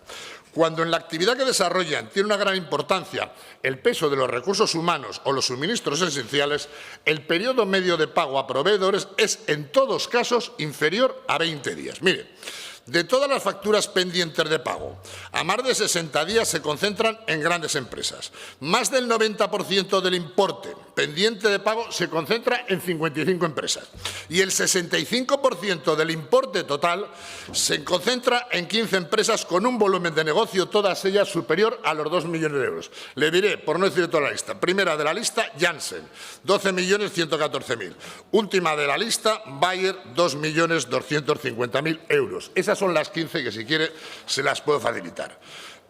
En una cosa sí que le doy la razón, señora Susín. ¿Es cierto que no hemos transferido 100 millones de euros extra al Salud? No, no. Hemos transferido 225 millones, más del doble. Pero tiene razón, no han sido 100 millones extra. En eso usted tiene razón, aunque sea una raquítica razón la suya, como casi siempre. Mire, yo he venido a estas Cortes en reiteradas ocasiones para explicar nuestra política financiera, que está siendo respaldada por los datos de diferentes órganos de control externo. Y hablar del PMP, lo que ustedes quieren hacer lo sabemos muy bien. ¿Sabe a través de dónde? A través de los medios de comunicación. Primer objetivo último, reivindicar el mandato de la señora Rudy. Segundo, aspirar a una sanidad como la de Madrid. Tercero, que gobierne la lista más votada o no, como diría Rajoy, según nos venga. Hablando en plata, para que todo el mundo nos entienda. Tener una media de más de 600 millones de déficit, disparar la deuda pública a una media de 880 millones al año, que la cifra más baja del PMP en todo su mandato sea de 67 días, subir los impuestos, colocándose por encima de la media de España para las rentas medias y bajas, bajar la inversión en sanidad, en educación y en dependencia a mínimos históricos, reducir las transferencias a los municipios aragoneses, bajar el gasto en sanidad de los actuales 1.931 euros por habitante que tenemos en Aragón a los 1.627 euros de Madrid o a los 1.427 euros por habitante que ustedes dedicaban al año en el año 2014 cuando gobernaba su idolatrada señora Rudy. Priorizar la sanidad privada, negando el mismo trato a la pública, como ya lo están haciendo en Zaragoza. Cuando sea la lista más votada, gobernar. Cuando no lo sean, pactar con vos o con quien haga falta para gobernar. Y al día siguiente, a fagocitar. Y mientras tanto, señores, como ayer, a emponzoñar la vida política, que en eso sí que ustedes son expertos. Nada más y muchas gracias. Gracias, señor Pérez Anadón.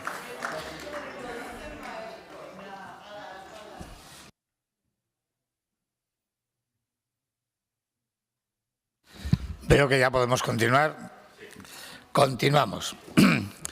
con la interpelación número 107-22 relativa a las medidas que va a desarrollar el Gobierno de Aragón para reactivar la economía y el empleo en comarcas afectadas por el cierre de la central térmica de Andorra, formulada al consejero de Industria, Competitividad y Desarrollo Empresarial por el diputado señor Gracia del Grupo Parlamentario Popular, para lo cual tiene la palabra. Muy bien, gracias, señor presidente. Señor consejero, señora Daga, buenos días. Nuevamente volvemos a hablar en esta Cámara de la situación de las cuencas mineras. Y, sinceramente, este es un tema que guarda relación también con sanidad y guarda relación también con Hacienda. Fíjese, en sanidad esperan que les atienda un especialista. En Hacienda esperan los proveedores a cobrar sus facturas y en las cuencas mineras la gente sigue esperando la llegada de empresas y de puestos de trabajo a estas comarcas. Y fíjese, yo creo que hoy podemos afirmar que la situación de las cuencas mineras es peor que la de hace 4 años, peor a la del 2019 cuando funcionaba la central térmica de Andorra. Y lo que ha ocurrido bajo 2 gobiernos, uno el del Gobierno de España y otro el del Gobierno de Aragón, y ambos están liderados por el Partido Socialista. Y la responsabilidad, por lo tanto, de que la situación esté mucho peor que hace 4 años es de estos gobiernos, señora Daga. La responsabilidad es de quien gobierna. La responsabilidad es de quien toma las decisiones erróneas. Y la responsabilidad también es de los que incumplen las promesas. Y fíjese, yo creo que una gran parte de culpa de esta situación pues han sido las decisiones erróneas que se han tomado desde el Gobierno de España. Esa decisión sin diálogo y sin consenso que se tomó de cerrar todas las centrales térmicas de España. Mire, una de las primeras que se cerró fue la de Andorra, en junio del 2020. El señor Lambán tenía mucho interés en quedar bien con su amigo Pedro Sánchez.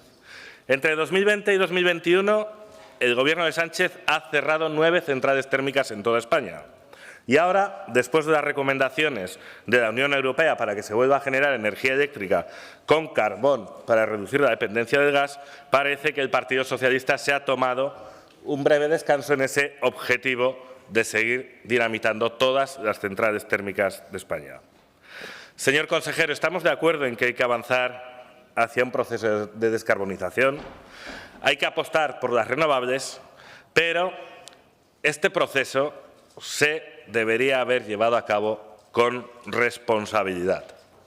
Se debían haber evaluado los riesgos que podían generar las medidas que tenían pensado ejecutar, asegurando la estabilidad del sistema energético, sin poner en riesgo nuestro tejido productivo ni la calidad de vida de las familias aragonesas por un encarecimiento desorbitado de la energía.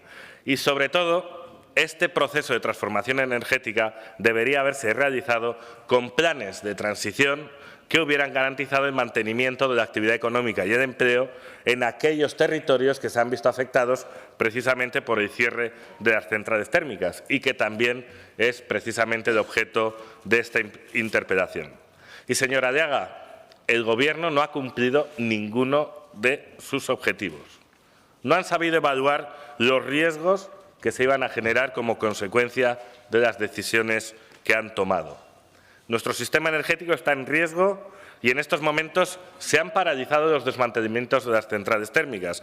De hecho, el pasado mes de septiembre, la ministra Ribera solo ha autorizado el cierre de 2 de los 4 grupos de la central térmica de Aspontes. El precio de la energía se ha disparado, poniendo en riesgo la viabilidad de una de cada 4 pymes aragonesas. Miles de familias están pasando auténticas dificultades para hacer frente a la factura de la luz y han incumplido su promesa de mantener la actividad y el empleo en las comarcas afectadas por el cierre de la central térmica de Andorra. Y después de toda esta legislatura, tomando el pelo a la gente que vive en Andorra y las cuencas mineras, con la llegada de empresas, llegada de puestos de trabajo, miles de millones de euros que iban a llegar. Y antes de que se vayan de este Gobierno, le vuelvo a preguntar cuáles son las políticas del Gobierno de Aragón para reactivar la economía y el empleo en Andorra. Muchas gracias. Gracias, señor Gracia. Señor consejero.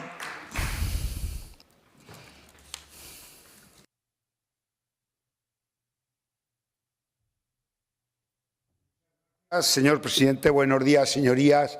Me alegro que me haga esta pregunta porque efectivamente yo en esta mesa, yo le invito a que venga un día a mi despacho y verá que todos los expedientes que afectan a la comarca Sierra Andorra y Sierra de Arcos son una prioridad histórica. Pero fíjese, le voy a enumerar 11 líneas de trabajo que llevábamos en el Gobierno y luego le daré datos de muchos de estos expedientes. En primer lugar, el Gobierno de Aragón ha sido muy sensible siempre a lo que ha pasado en este territorio y, por ejemplo, ha visto usted que hemos declarado proyectos de interés autonómico porque no queremos que se escape ninguna empresa. Le repito algunos. General de Polímeros. No me olvido de la cuenca minera central, no hay que olvidarse, porque sabe que en el Fondo de Transición Justa metimos los 34 municipios para que no se quedaran fuera nuestra querida cuenca minera central.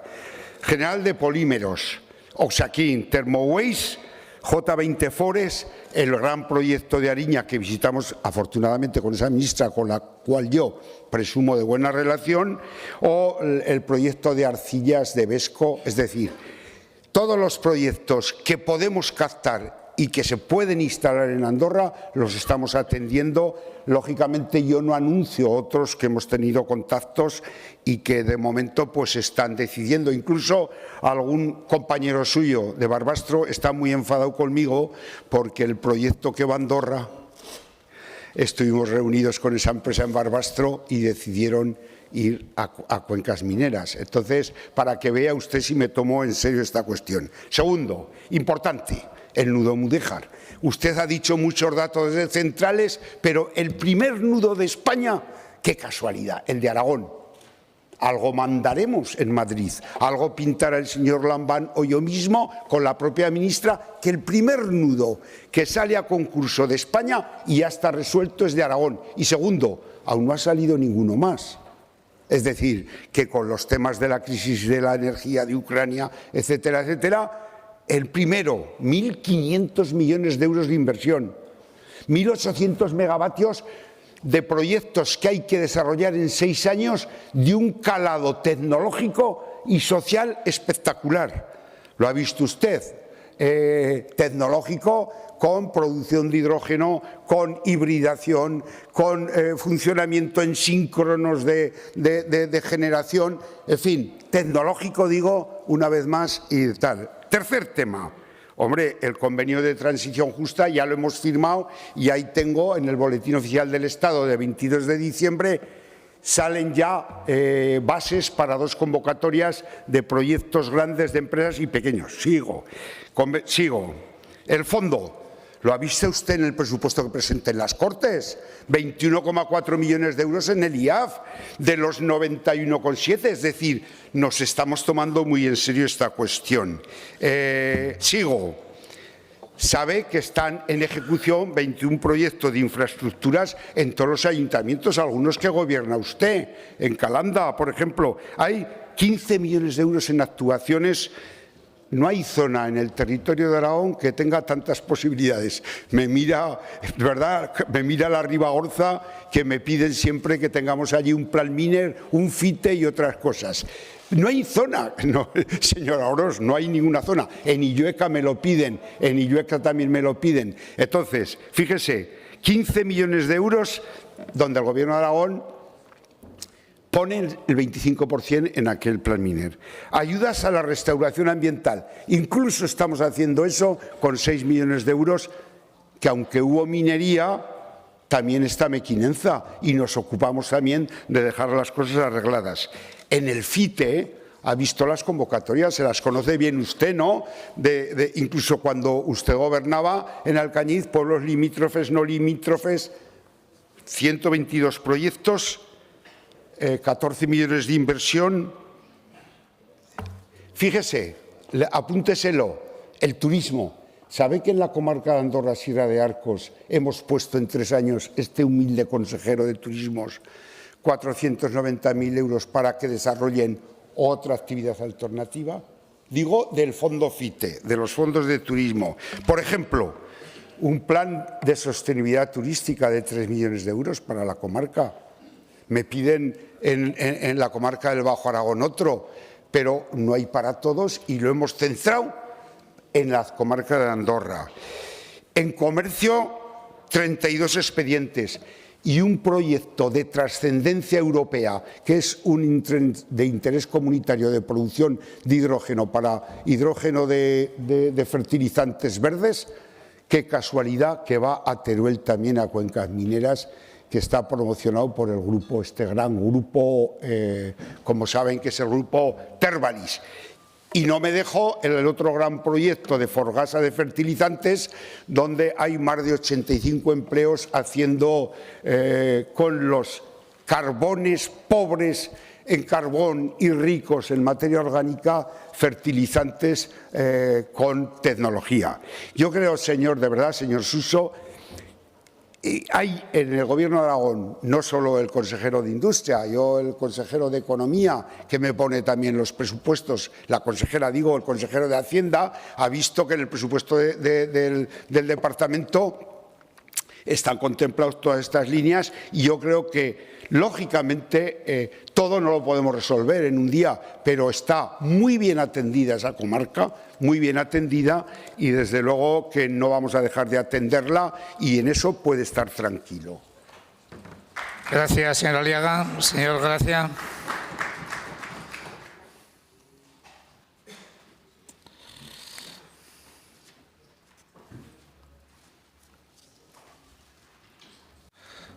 Sí, gracias, señor presidente. Señora Aliaga, usted lleva muchos años en política, seguro que se acuerda. Yo llevo menos. Pero yo me acuerdo, en eso no voy a entrar, señora. Por favor.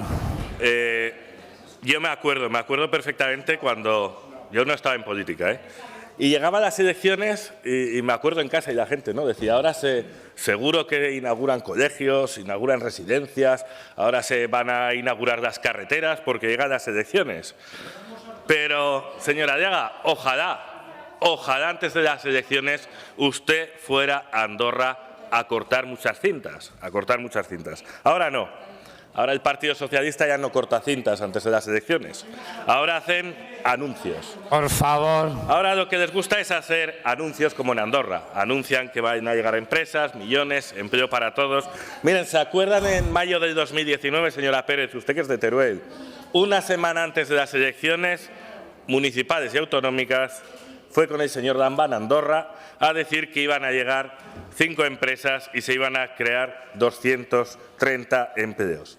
Créame, señora Pérez, que la gente de las cuencas mineras aún está buscando las empresas que ustedes anunciaron.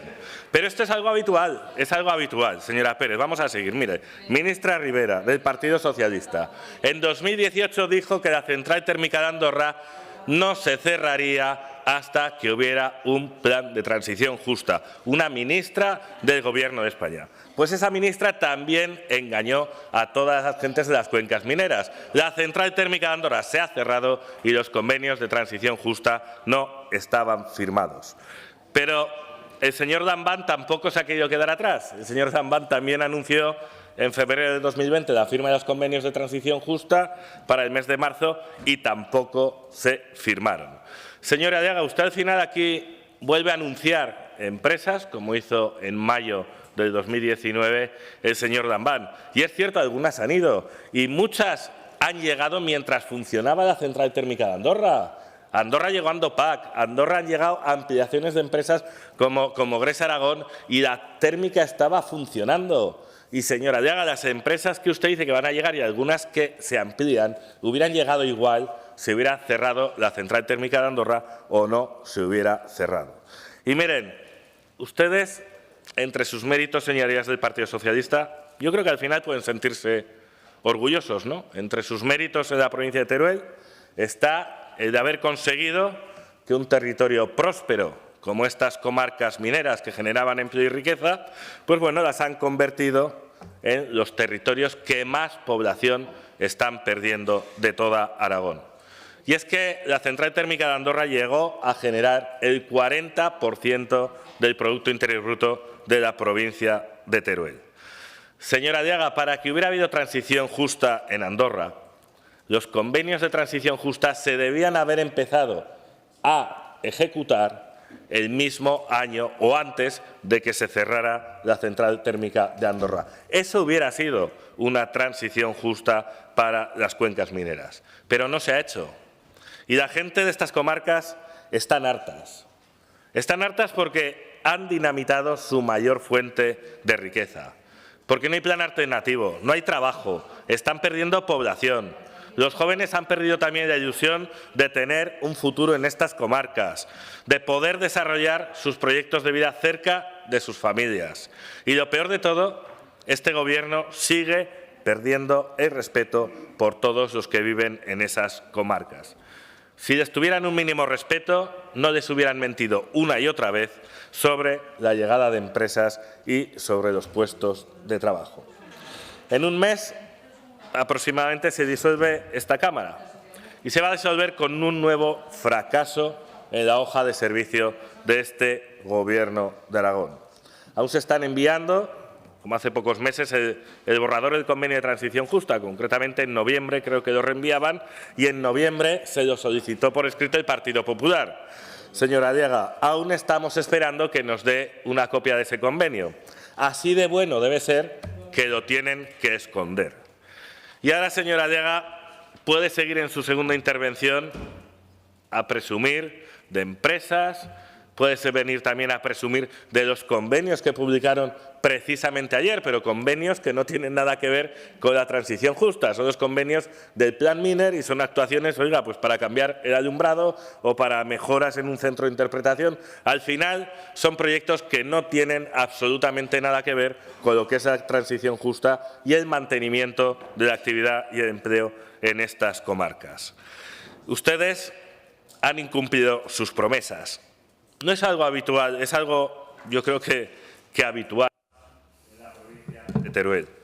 Miren, cada vez, y acabo ya, señor presidente, que miro sus caras en este Parlamento, debo advertirles que se les está poniendo cara de oposición.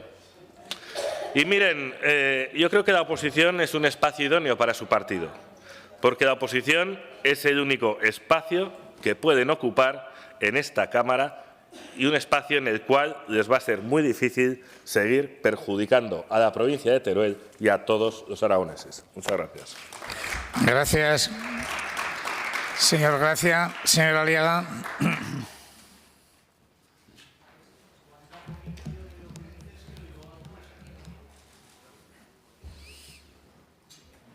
Gracias, señor presidente. Señoría, algunas reflexiones, ya sabe que les respeto muchísimo, porque sé que conoce ese territorio, esa comarca, como ciudad limítrofe y, efectivamente, Alcañiz, digo, uno de los centros, en mis épocas de inspector de industria, el flujo de actividad económica en la ciudad de Alcañiz, gracias a las actividades de la térmica, compañías de seguros, reparación de vehículos, la ITV, usted conoce muy bien la influencia que tenía la térmica.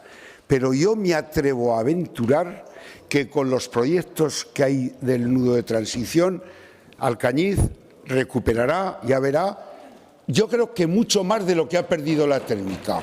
¿Por qué? Porque es una cuestión también de territorio. Una cuestión. Tengo la suerte, efectivamente, de haber vivido los procesos dulces y los duros. En Grapasa, Troansa, Idefire, Funcinfor, Inalter, Pecuán, Lecuán, Funza, Ferrogres, Paxa, una empresa de Alcañiz que se instaló y quebró. Cemex.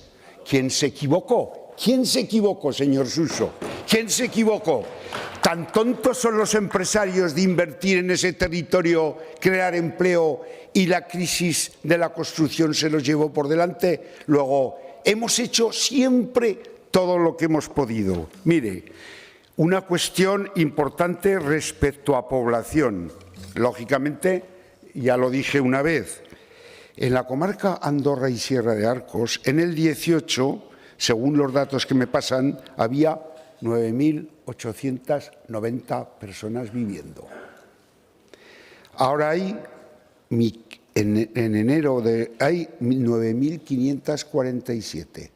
Se han perdido 400, no sé cuántas, sí. Saldo vegetativo, nacimientos, 154. Esto sabe mucho el señor Morón. Defunciones, 370. No se va la gente, no se repone la población. Luego, no hagan lecturas porque los que estamos todos los días metidos en Aruna tenemos que hacer esa lectura. ¿Sabe cuál es el problema ahora en esa comarca? Que no hay no hay personal para cubrir la demanda que tienen las empresas de empleo. Esa es la realidad que está sucediendo. En todo caso, como me queda poco tiempo, yo creo, incluso en algunos de los proyectos que se han presentado al Fondo de Transición Justa, vuelve a haber interés por implantarse en las cuencas mineras en algunos proyectos. Lógicamente, cuando estén cerrados, será usted el primero que se entere de que efectivamente vamos a seguir trabajando, porque la gente que allí vive merece la pena. Como anécdota, en el año 87 este pobre viejo ingeniero iba ya a revisar los libros de Ofico de la central. Tengo pues bastante cariño a la comarca y a su municipio limítrofe de Alcañiz. Gracias. Gracias, señor Aliaga.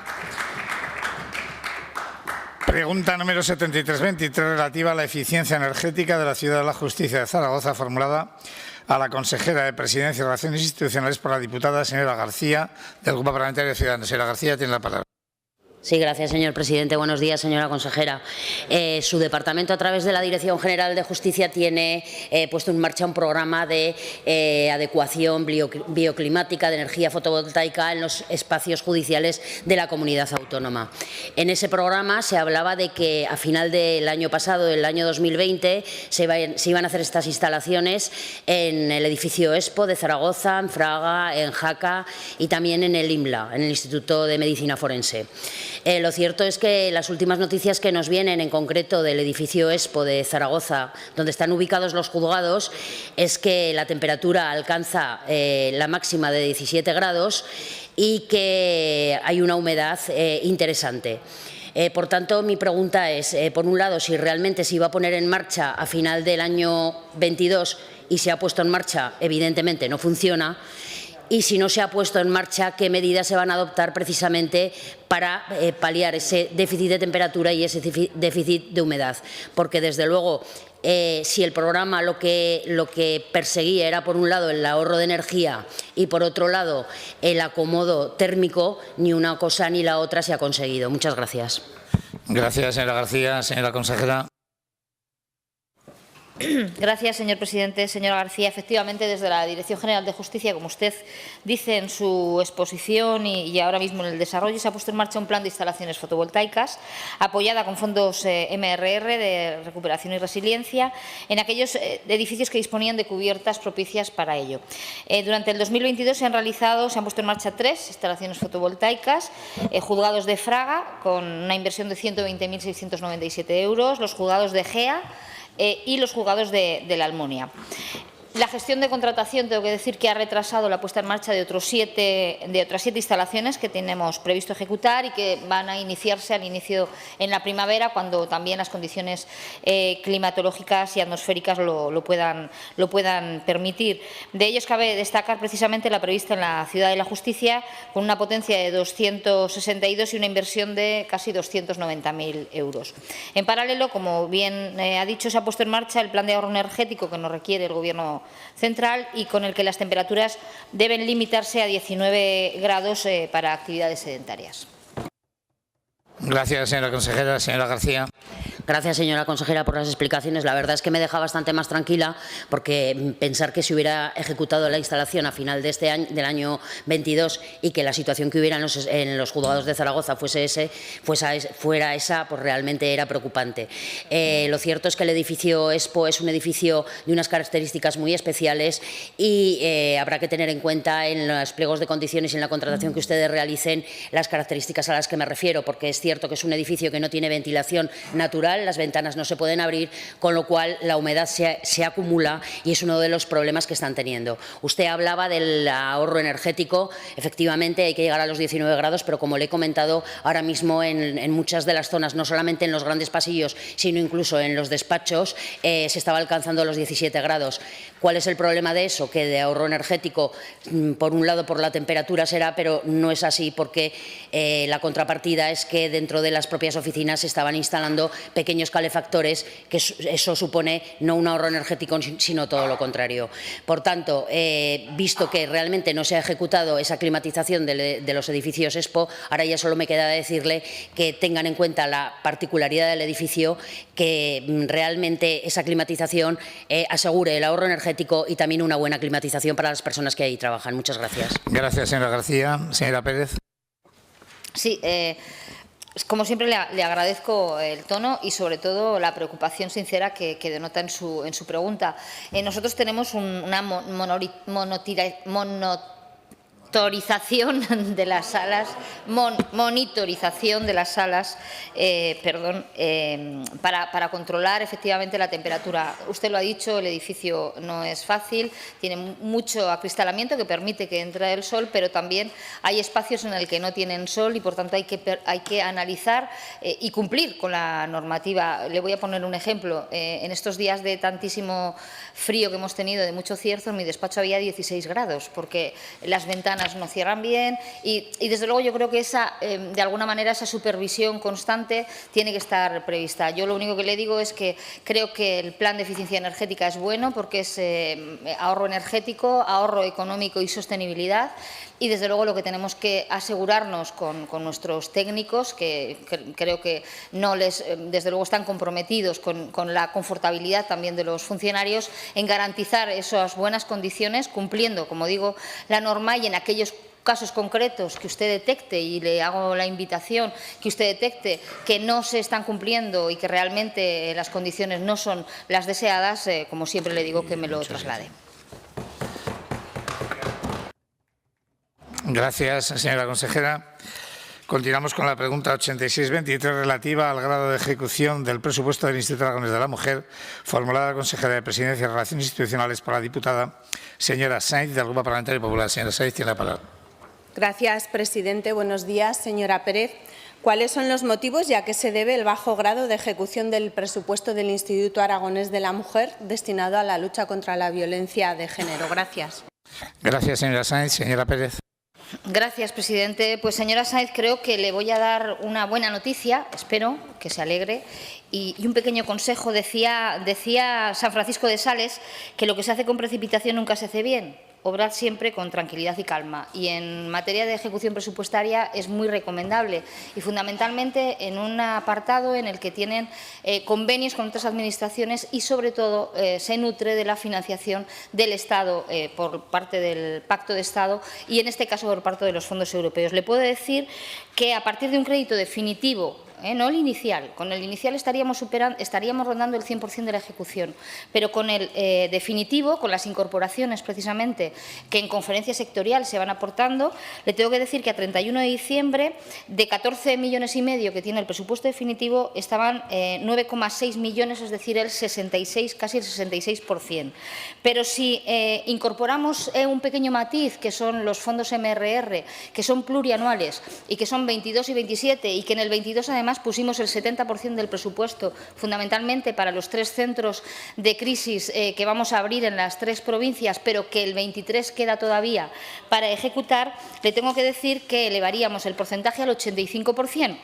Y si nos ceñimos estrictamente a su pregunta, en lo referente exclusivamente del Instituto Aragonés de la Mujer a lo destinado a la lucha contra la violencia de género, el presupuesto comprometido aún es mayor, es el 90%. Gracias, señora Pérez. Señora Sainz. Señora Pérez, puede usted dar datos, mirarlos del revés y de la cara, pero la realidad es que el Instituto Aragonés de la Mujer ha ejecutado el 60,50% del presupuesto de 2022. Los centros de crisis, 24 horas, el 60,50%. Los centros de crisis, 24 horas, los llevan anunciando desde el 2021 y no terminan de llegar. El Instituto Aragonés de la Mujer tiene remanente positivo, señor Pérez, remanente positivo. Oigan, gástese el dinero. Eso quiere decir que no se gastan todo el dinero que hay destinado a la lucha contra la violencia de género. Y la falta de ejecución demuestra que el Gobierno de Aragón no es capaz de poner a disposición de las mujeres todos los recursos económicos necesarios disponibles para la lucha contra esta lacra. Señora Pérez, ¿cuáles son los motivos, las causas? ¿Por qué no se pone a disposición de las víctimas, a disposición de las mujeres, a disposición de todas las aragonesas el dinero que se aprobó en el presupuesto? Es un claro ejemplo de la política de anuncios del Gobierno de Aragón y de la falta de gestión e incapacidad del Gobierno para proteger a las mujeres víctimas de violencia de género. Esta desprotección hacia las mujeres pues también la hemos visto con la ley del sí es sí, que les ha costado reaccionar 4 meses en plantear una solución, que no han pensado en las mujeres. El espectáculo que está dando al país el PSOE y el Podemos es inédito e inasumible para la sociedad española y aragonesa. Hacen falta más medios para proteger a las mujeres y, sobre todo, ejecutar el presupuesto que se dispone para ello. La bajísima ejecución del presupuesto es la consecuencia, ¿por qué se ha producido esto? Es porque el señor Lambán ha dejado en manos de Podemos las políticas contra la lucha en violencia de género. Y aquí vemos el resultado, la ejecución del 60,50%, que lo pone de manifiesto. Pone de manifiesto el falso feminismo de la izquierda y no son capaces de ejecutar el dinero destinado a la lucha contra la violencia de género. Vamos a ver, ustedes a las mujeres del PP no nos dejan que hablemos de feminismo y ahora no puedo decir yo que es falso feminismo cuando no se ejecuta el dinero destinado a la lucha en políticas contra violencia de género. Pues no, pues no. Ya le digo, señora Pérez, que ese dinero que le ha sobrado, mire, ¿sabe para qué lo podía haber destinado? Y ya le digo que mediante una iniciativa de impulso al Gobierno vamos a presentar una propuesta para que se ponga en funcionamiento un programa específico. Concluya, por favor. Termino ya. Un programa específico de atención psicológica, así como con medidas de asesoramiento y apoyo legal a aquellas mujeres que están viendo cómo se les rebaja las penas a sus agresores o se les escarcela. El Gobierno de Aragón debe apoyar a estas mujeres. Ejecuten el dinero. Gracias. Gracias. Señora consejera. Bueno, ya veo que no le ha gustado nada la respuesta, pero a mí su respuesta y su réplica me ha gustado un poco más. Porque hace muy poquito en medios de comunicación decía que era un 18%, yo ya he reconocido que es más de un 60%. Bueno, dentro de mes y medio nos reconocerá, como yo le he dicho, que era el 90%. No pasa nada, señora Sáenz. Déjeme que yo le he escuchado muy atenta, Por favor. Ya sé que a usted le importa muy poco lo que yo le conteste, porque viene, como siempre, a hablar de su libro, del sí es sí. Mire, el compromiso se demuestra andando. La señora Rudy, 13 millones de euros en el presupuesto del IAM. Nosotros 14, 5 veces más. Señora Sáenz, no, usted habla del compromiso, usted lleva con su cantinela exclusivamente. Oiga, por favor, que antes han estado escuchándola a todos a la señora Sáenz. Para desgastar al Gobierno, insisto, el presupuesto en materia de violencia de género alcanza el 90%. Dentro de mes y medio usted lo reconocerá, porque no ha engañado a esta Cámara con esta pregunta, ha engañado a los medios de comunicación, que hace muy poco dijo que eran de un 18,5% y ahora acaba de reconocer que es de un 60%. Insisto, señora Sáenz, la mentira tiene las patas muy cortas y se descubre muy pronto. Por favor, señora Sáenz, por favor. ¿Ha podido explicar en 2 intervenciones? Por favor, señora Sáenz, todos sabemos los datos de ejecución. El reglamento lo que dice es que son 2 intervenciones. Perdón, señor. Sí, señor presidente. Pérez. Me ha llamado mentirosa y yo quiero poner en evidencia que el día 3 de enero el PP critica al Gobierno de Aragón por ejecutar el 18,5% de las partidas. Gracias. 3 de enero. Gracias.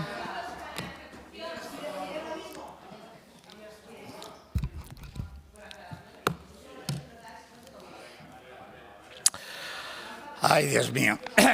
Pregunta número 128-23, relativa a la normativa autonómica aplicable que regula a los bomberos, formulada a la consejera de Presidencia y Relaciones Institucionales por el diputado señor Lagüens, del Grupo Parlamentario Popular. Señor Lagüens, tiene la palabra. Gracias, señor presidente. Señora consejera, buenos días. Como sabe, el pasado 13 de diciembre, el Juzgado de lo Social número 5 de Zaragoza condenó a la Diputación Provincial de Zaragoza fundamentalmente a dos cosas. Primero, a dar cumplimiento al plan de prevención de riesgos laborales que tiene para con los bomberos SPACE y, en segundo lugar, a dotar de medios suficientes, en este caso de personal, puesto que de 160 plazas que tiene la Diputación Provincial de Zaragoza, solo hay cubiertas 130. Y yo le pregunto, señora consejera, ¿el Gobierno de Aragón se siente concernido por esta noticia? ¿Hasta qué punto tiene previsto realizar algún tipo de acción al respecto?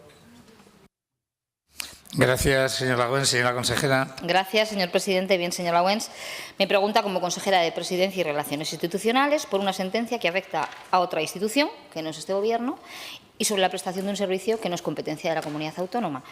La institución a la que usted hace referencia, donde, según tengo entendido, el Partido Popular tiene su grupo propio, y para más señas creo que la portavoz, que se llama señora Ustero, iluminada, no sé si realmente la conoce, le suena, quizá lo oportuno es que en este caso se dirija a ella y que lo debatan en el seno de la Diputación Provincial o del propio Partido Popular, que seguro que tendrá una información directa.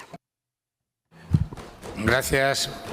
Señora consejera, señor Lagüens. Pues, señora consejera, no deja de sorprenderme, pero tampoco deja de preocuparme la respuesta. Quiero decir, me hubiera gustado que hubiera dicho que el Gobierno de Aragón sigue con atención, con preocupación, ha contactado con la institución. Oiga, señoría, le debería concernir a este Gobierno de Aragón que tiene normativa autonómica en vigor que se está cumpliendo y son hechos probados en una sentencia condenatoria a la Diputación Provincial de Zaragoza, que tiene competencias en SPACE, y usted tiene competencia normativa en vigor, pendiente de aplicar, responsabilidad política del obligado cumplimiento por las instituciones, en este caso la Diputación de Zaragoza, que no la cumple y que además pone en riesgo la salud de un colectivo profesional que se juega la vida, que presta atención a los ciudadanos en un servicio básico y esencial para la vida y, además, pues bueno, con un incumplimiento total de sus responsabilidades. Mire, la normativa autonómica está en la Ley 1/2013, usted lo sabe, el artículo 13, el 20, el 28, habla todo de la organización territorial, recursos mínimos, de personal, material, todo lo que la sentencia dice que está incumpliendo la Diputación Provincial de Zaragoza. Y usted me dice que no tiene competencia el Gobierno de Aragón, no tiene competencia en coordinar, no tiene competencia en el cumplimiento y el obligado deber de responsabilidad de que se cumpla la normativa autonómica que tenemos en vigor. ¿Qué lo fía usted todo? ¿Al proyecto de ley, señora consejera? ¿A eso lo fía todo? No lo fíe todo al proyecto de ley. Ustedes tienen una responsabilidad cuando una institución que gestiona un cuerpo, como es el de Bomberos SPACE, regulado por normativa autonómica que no se cumple, hacerlo cumplir. Tiene toda la responsabilidad. La verdad es que le pido, señora consejera, que en su segunda intervención reconsidere la respuesta, intente responder a lo que le he pedido y, desde luego, ¿a quién le cabe en la cabeza, señora consejera, a quién le cabe en la cabeza que la Diputación Provincial de Zaragoza no cumpla con el plan de prevención de riesgos laborales para los bomberos? ¿A quién le cabe en la cabeza? Gracias, señor presidente. Gracias, señor Lagüens. Señora Pérez. Gracias, señor presidente. En primer lugar, me va a permitir que haga un reconocimiento a las administraciones que cumplen con su deber, que tienen el servicio y que hacen lo que pueden para que ese servicio, que ha sido vital, por cierto, en tantas desgracias y en tantas situaciones de emergencia, hayan ayudado a las administraciones y, sobre todo, a la sociedad. Mire, tenemos competencias en coordinación y en formación. En coordinación hay aquí una ley de emergencias en la que estamos planteando una figura como es el consorcio, que creo que es la solución a la coordinación exacta y eficaz del operativo. Estamos también con la Academia Aragonesa de Bomberos, decirle que solo en 2021 se formó 800 profesionales y que casi destinamos 3 millones de euros a la formación. Pero, señor Lagüens, le voy a decir, ¿usted se preocupa realmente por el servicio, por el operativo? ¿Realmente le preocupa eso o le preocupa quién gobierna las instituciones? Usted dice que yo no tengo que entrar y no tengo que hacer cumplir la ley. Yo tengo que hacer cumplir la ley de bases, ¿verdad?, de régimen local. Por lo tanto, nunca le he oído opinar de qué hace el Ayuntamiento de Teruel, que tiene la obligación de prestar el servicio de bomberos, y no lo hace.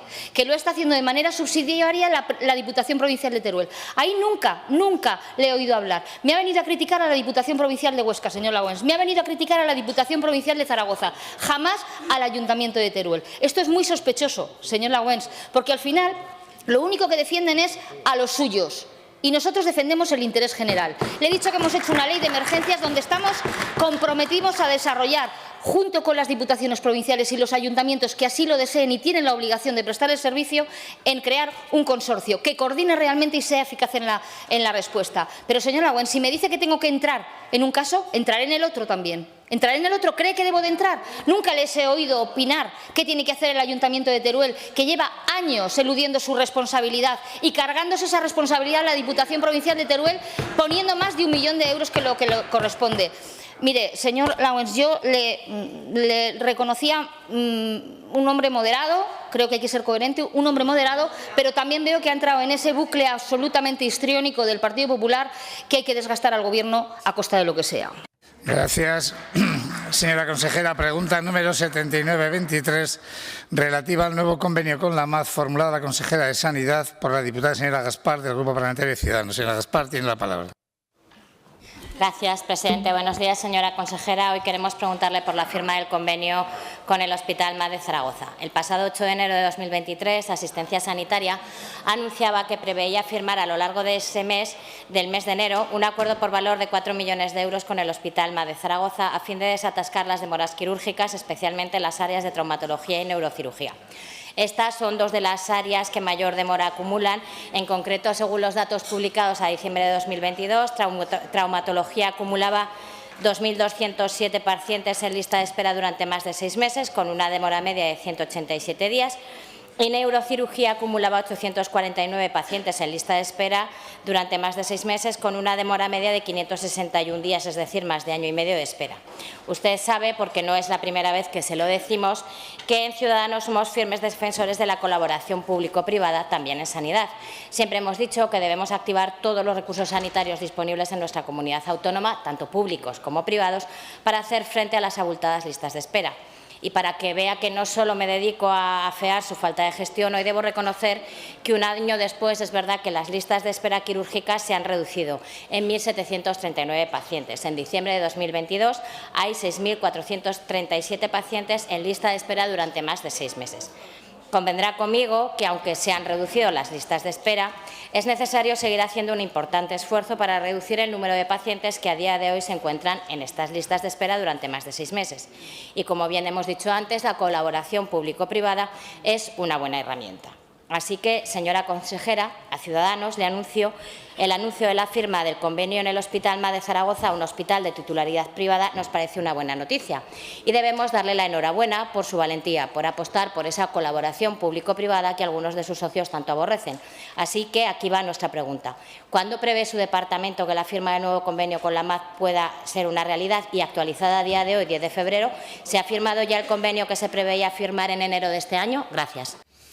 Gracias, señora Gaspar. Señora consejera. Señora Gaspar, nuestra previsión es que se firme en marzo, dentro de unos 15 días, 20 días, en marzo del 23, y comience a entrar en funcionamiento efectivo el 1 de abril. Le recuerdo, no obstante, que lo que, como dice en su enunciado de la pregunta, lo que se anunció en 2018 fue la firma del protocolo de intenciones que se firmó en 2019, que se tendría que firmar en 2019. Este protocolo de intenciones para la colaboración entre ambas instituciones debía materializarse en un convenio durante el año 2020 y que ni 2020, ni 21, ni 22 se ha podido firmar por cuestiones ajenas a nuestro departamento, pero sí, como digo, se firmará en 2023. Gracias, señora consejera. Señora Gaspar. Gracias, señora consejera. Bueno, debo decirle, por un lado, es una decepción que todavía no se haya firmado el convenio que estaba previsto que se firmara para el mes de enero, pero que confío en que esas previsiones que usted hoy nos ha dado de en 15-20 días, en torno al mes de marzo, se conviertan en una realidad más pronto que tarde. Y usted es la primera que ha hecho referencia a todo el histórico de los anuncios que se han ido haciendo de las firmas de los protocolos, los convenios y demás, que van apareciendo en medios de comunicación periódicamente y especialmente en periodos electorales. Confío que esta vez el anuncio no solo se quede en un anuncio, sino que efectivamente sea una realidad antes de finalizar el mes de marzo. Y si puede ser en 15-20 días, es decir, antes de finalizar el mes de febrero, pues mejor que mejor. Gracias, señora Gaspar. Señora consejera. Efectivamente, la previsión es que el convenio se firme en marzo de 2023 y comience a entrar en funcionamiento efectivo el 1 de abril. En el momento actual se encuentra en fase de tramitación administrativa tanto por el Gobierno de Aragón como por el Ministerio de Seguridad Social, que debe autorizar también la firma del convenio, y una vez cargado el presupuesto del año 23, en los primeros días de febrero, previéndose el plazo aproximado de un mes, puede llevarse a la aprobación en el Consejo de Gobierno. Hay que recordar que además este convenio no es un convenio para la reducción de la lista de espera quirúrgica, sino un convenio de colaboración con la MAD para mejorar la oferta asistencial total a la población, especialmente en el sector 1 de Zaragoza. Desde 2008 sabe que colaboramos con la MAD y en virtud de esta decisión de mantener esta colaboración mutua y de ampliar incluso la cartera de servicios, se comenzó en 2019 a preparar un nuevo convenio de colaboración. Con fecha de diciembre de 2019 se firmó entre el Gobierno de Aragón y la MAD un protocolo de intenciones de colaboración en materia sanitaria, especialmente en el ámbito de las zonas básicas de salud del sector 1 de Zaragoza, así como la asistencia sanitaria en las especialidades de cirugía ortopédica, traumatología, rehabilitación y neurocirugía. La población adscrita a los centros de salud de Cinco Villas, Moncayo y Bajo Cinca. Y en intervenciones programadas, procedimientos diagnósticos y terapéuticos, consultas y hospitalizaciones urgentes en pacientes, indicándose expresamente los términos de dicha colaboración y las partes que ambas partes materializarían en un convenio de colaboración.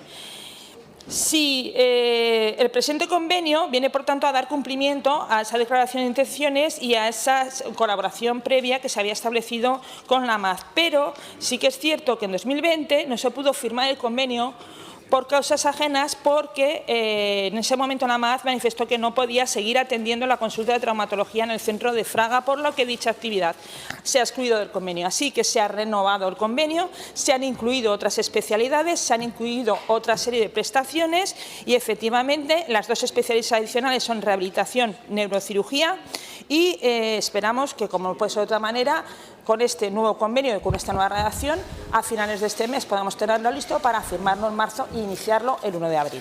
Gracias, señora consejera. Pasamos a la pregunta número 87/23, relativa a los informes de intervención general sobre la existencia de crédito suficiente en el capítulo 1 de personal del ejercicio 2022, formulada al consejero de Hacienda y Administración Pública por la diputada la señora Sáenz del Grupo Parlamentario Popular. Señora Sáenz, tiene la palabra. Gracias, presidenta. Buenos días, consejero. Reformulamos un poco la pregunta porque después de dos peticiones y después de 2 meses, pues el Gobierno de Aragón finalmente me ha facilitado copia de los informes de intervención y ayer mismo se nos envió también información dentro de la Comisión de Hacienda. Si le parece, hablamos del contenido de los informes de intervención sobre la existencia de crédito suficiente para hacer frente al pago de nóminas y seguros sociales de los empleados públicos. Señor Pérez, ¿nos puede explicar por qué todos los años el Gobierno de Aragón, presupuesto tras presupuesto, cuando los elabora, no presupuesta de forma correcta las partidas para pagar nóminas y seguros sociales a los empleados públicos? Gracias. Gracias, señora Sáenz. Señor consejero, cuando quiera.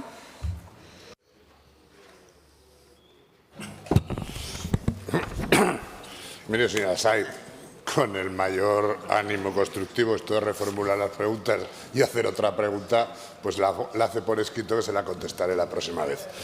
Pero en cualquier caso le diré, mire, sería bueno recordar de lo que estamos hablando. De lo que estamos hablando no es de ninguna obligación legal que venga impuesta con una ley de un órgano superior. De lo que estamos hablando es que de este Gobierno es el que se plantea como obligación que exista la generación de una serie de informes en la Ley de Presupuestos del 21, 22 y 23 con un objetivo. El objetivo es garantizar la eficacia en la gestión del presupuesto a través de las medidas del control del capítulo 1, ¿vale?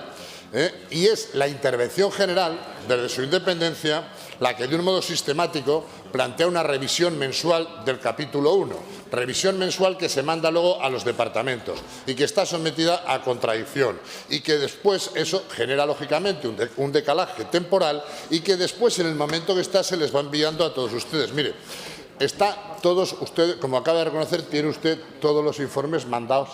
Los tiene mandados, todos que están emitidos, porque la intervención entendió que en noviembre y diciembre, puesto que esto es para control de cómo se está gastando el personal, en el capítulo 1 no era necesario, puesto que ya se notaba que existían los créditos presupuestarios necesarios, o sea, suficientes, y que por lo tanto se iba a pagar. Pues mire, ¿sabe por qué se lo entregamos a ustedes ahora? Porque existe porque es que en su época no existía. Es que en su época no está. En su época no existía. ¿Y para qué lo hacemos nosotros? Para controlar. ¿El qué? Una mejor gestión. Y además le hago una pregunta, mire usted. Si aspiran a gobernar, de lo cual tienen muchas ganas, me permito que me sobra un poquito de tiempo, les diré que para que hagan cuenta, solo con los dos últimos presidentes socialistas de Aragón ya han gobernado más de la mitad de años que se aprobó el estatuto. Imagínense el montón de ustedes de años, porque no se habrán dado cuenta de una cosa muy bonita. Qué raro es que un gobierno solo dure 4 años. ¿Cómo lo hacen de bien ustedes que solo duran 4 años el gobierno cuando llegan esporádicamente? Pues mire, cuando ustedes lleguen a gobernar, deberían de saber que decir que, hombre, ¿cómo no tiene usted presupuestado todo el gasto de personal al principio del presupuesto? Pues, hombre, no le voy a decir que es una butad, pero es un poco... No, bastante infantil la pregunta, tan infantil como la contestación que ha hecho en la anterior intervención mía la señora Susín, cuando dice que cómo puede ser que haya facturas sin pagar. Pues mire usted, como pasa en todas las administraciones, una bola técnica de 40 o 60 millones es lo más razonable. Con lo cual, les digo una cosa, no los voy a mandar al rincón de pensar, que ya los mandó ayer mi compañero, me parece una cosa... Existan por lo menos. Gracias, señor consejero. Y me encanta Finalice, por favor. terminar con el inicio de coro de mi querida amiga Orós, que siempre se apunta a todo. Hasta luego. Gracias, señor consejero. Señora Sainz, su turno. Gracias, presidenta. Bueno, vamos a centrarnos, señor Pérez, en los informes de intervención, porque si empezamos a hablar de la situación económica de las cuentas públicas, no nos da el tiempo.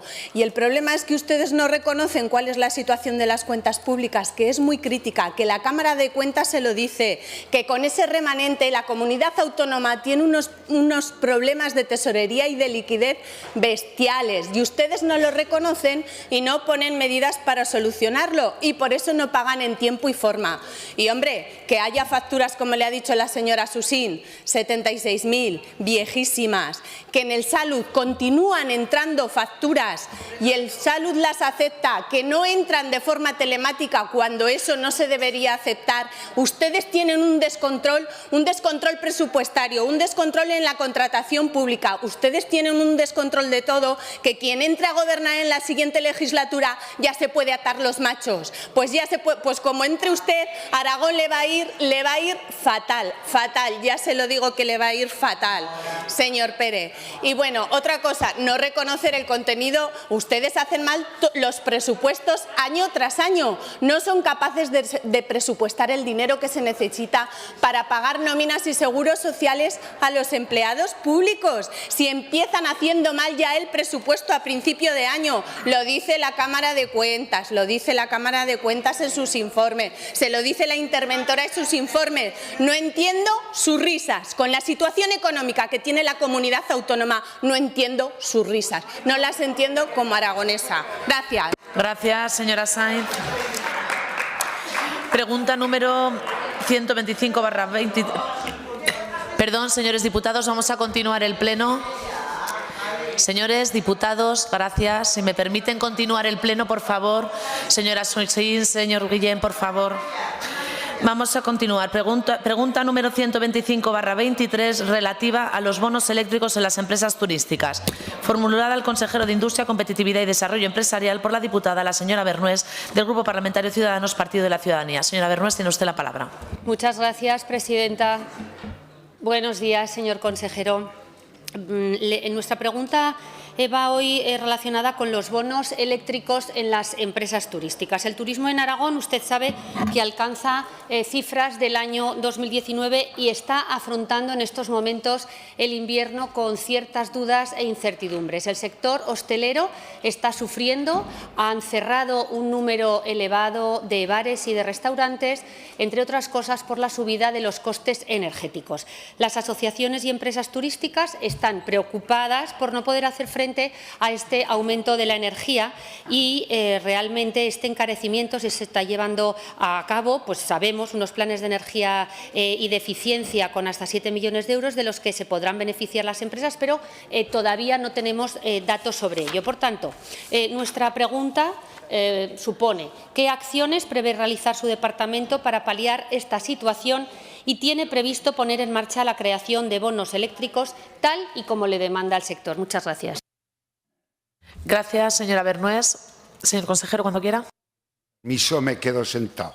Ha sido una mañana muy ajetreada. Una reflexión, en primer lugar, gracias por la pregunta, porque le voy a dar a usted una primicia.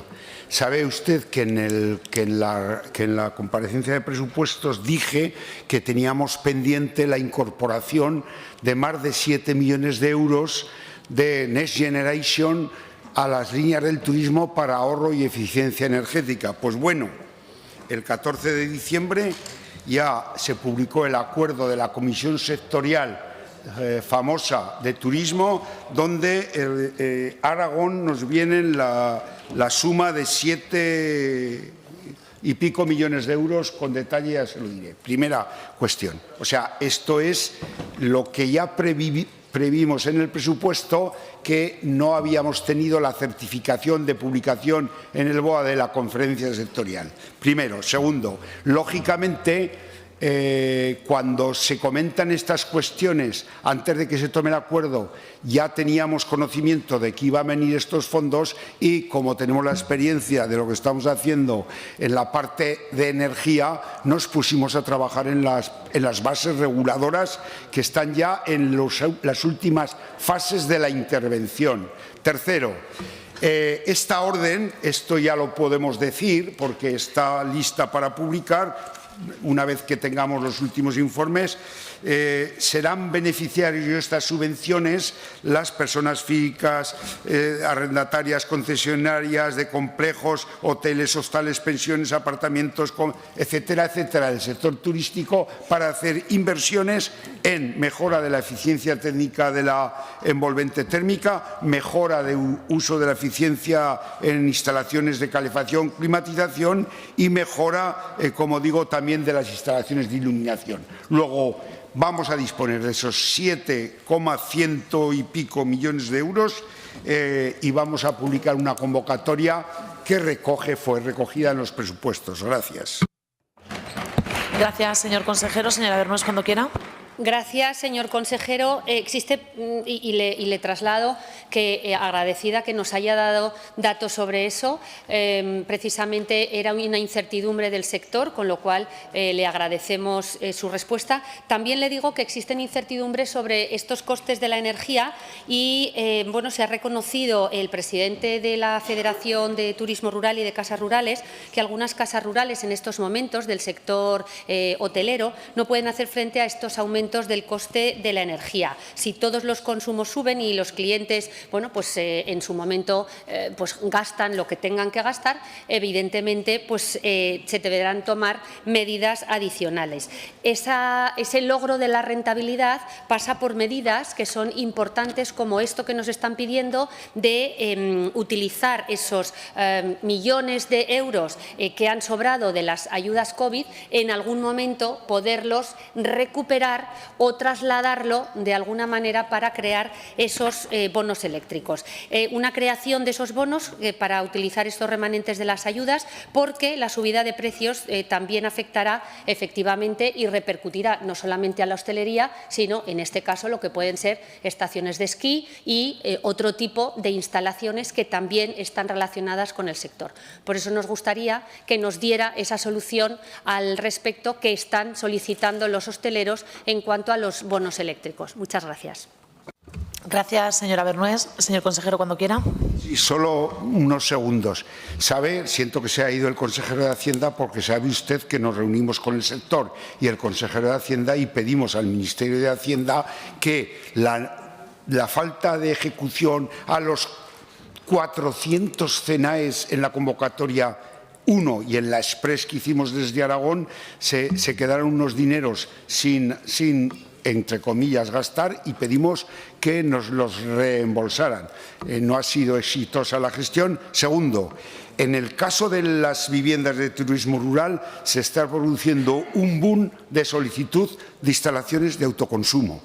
Es decir, que hay muchas viviendas de turismo rural, le digo porque esto es otra de las soluciones, que están instalando instalaciones, en este caso de placas solares en las viviendas, muchas digo porque estamos batiendo récords de autoconsumo, que llevamos más de 6.000 expedientes, se acuerdan que hablábamos de esto, y por esa vía muchos hoteles pequeños, casas de turismo rural que tienen disponibilidad de poner placas solares, tanto térmicas para calefacción y climatización como eléctricas. Termino. Incluso algunos hoteles ya están incorporando esas tecnologías para 100% de térmica y eléctrica con baterías y almacenamiento. Gracias.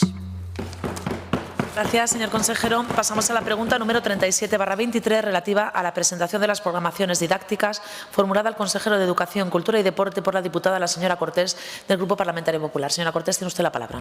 Sí, muchas gracias, presidenta. Señor consejero, todos sabemos que las programaciones docentes son la base de toda la planificación docente. El profesor, el maestro encargado de la docencia de una materia, incluye en esa programación todo, absolutamente todo lo relativo, objetivos, contenidos, evaluación, grupos, prácticas, salidas, excursiones, todo lo que tiene relación a esa materia está incluida. Es una guía tanto para el docente como para los alumnos. Por eso nos extrañó que en el curso 2022-2023 las instrucciones para los cursos en los que empezaba la LOMLOE, en los que se implantaba la LOMLOE, el plazo para presentar esas programaciones era el 31 de marzo. Lo denunciamos en su momento y lo dijimos, pero es que ahora, ¿cuál es nuestra sorpresa al comprobar que ese plazo se amplía hasta el 2 de junio de 2023. Es decir, si cuando marzo estábamos prácticamente en la recta final del curso ya era un plazo excesivo, el 2 de junio entenderá usted que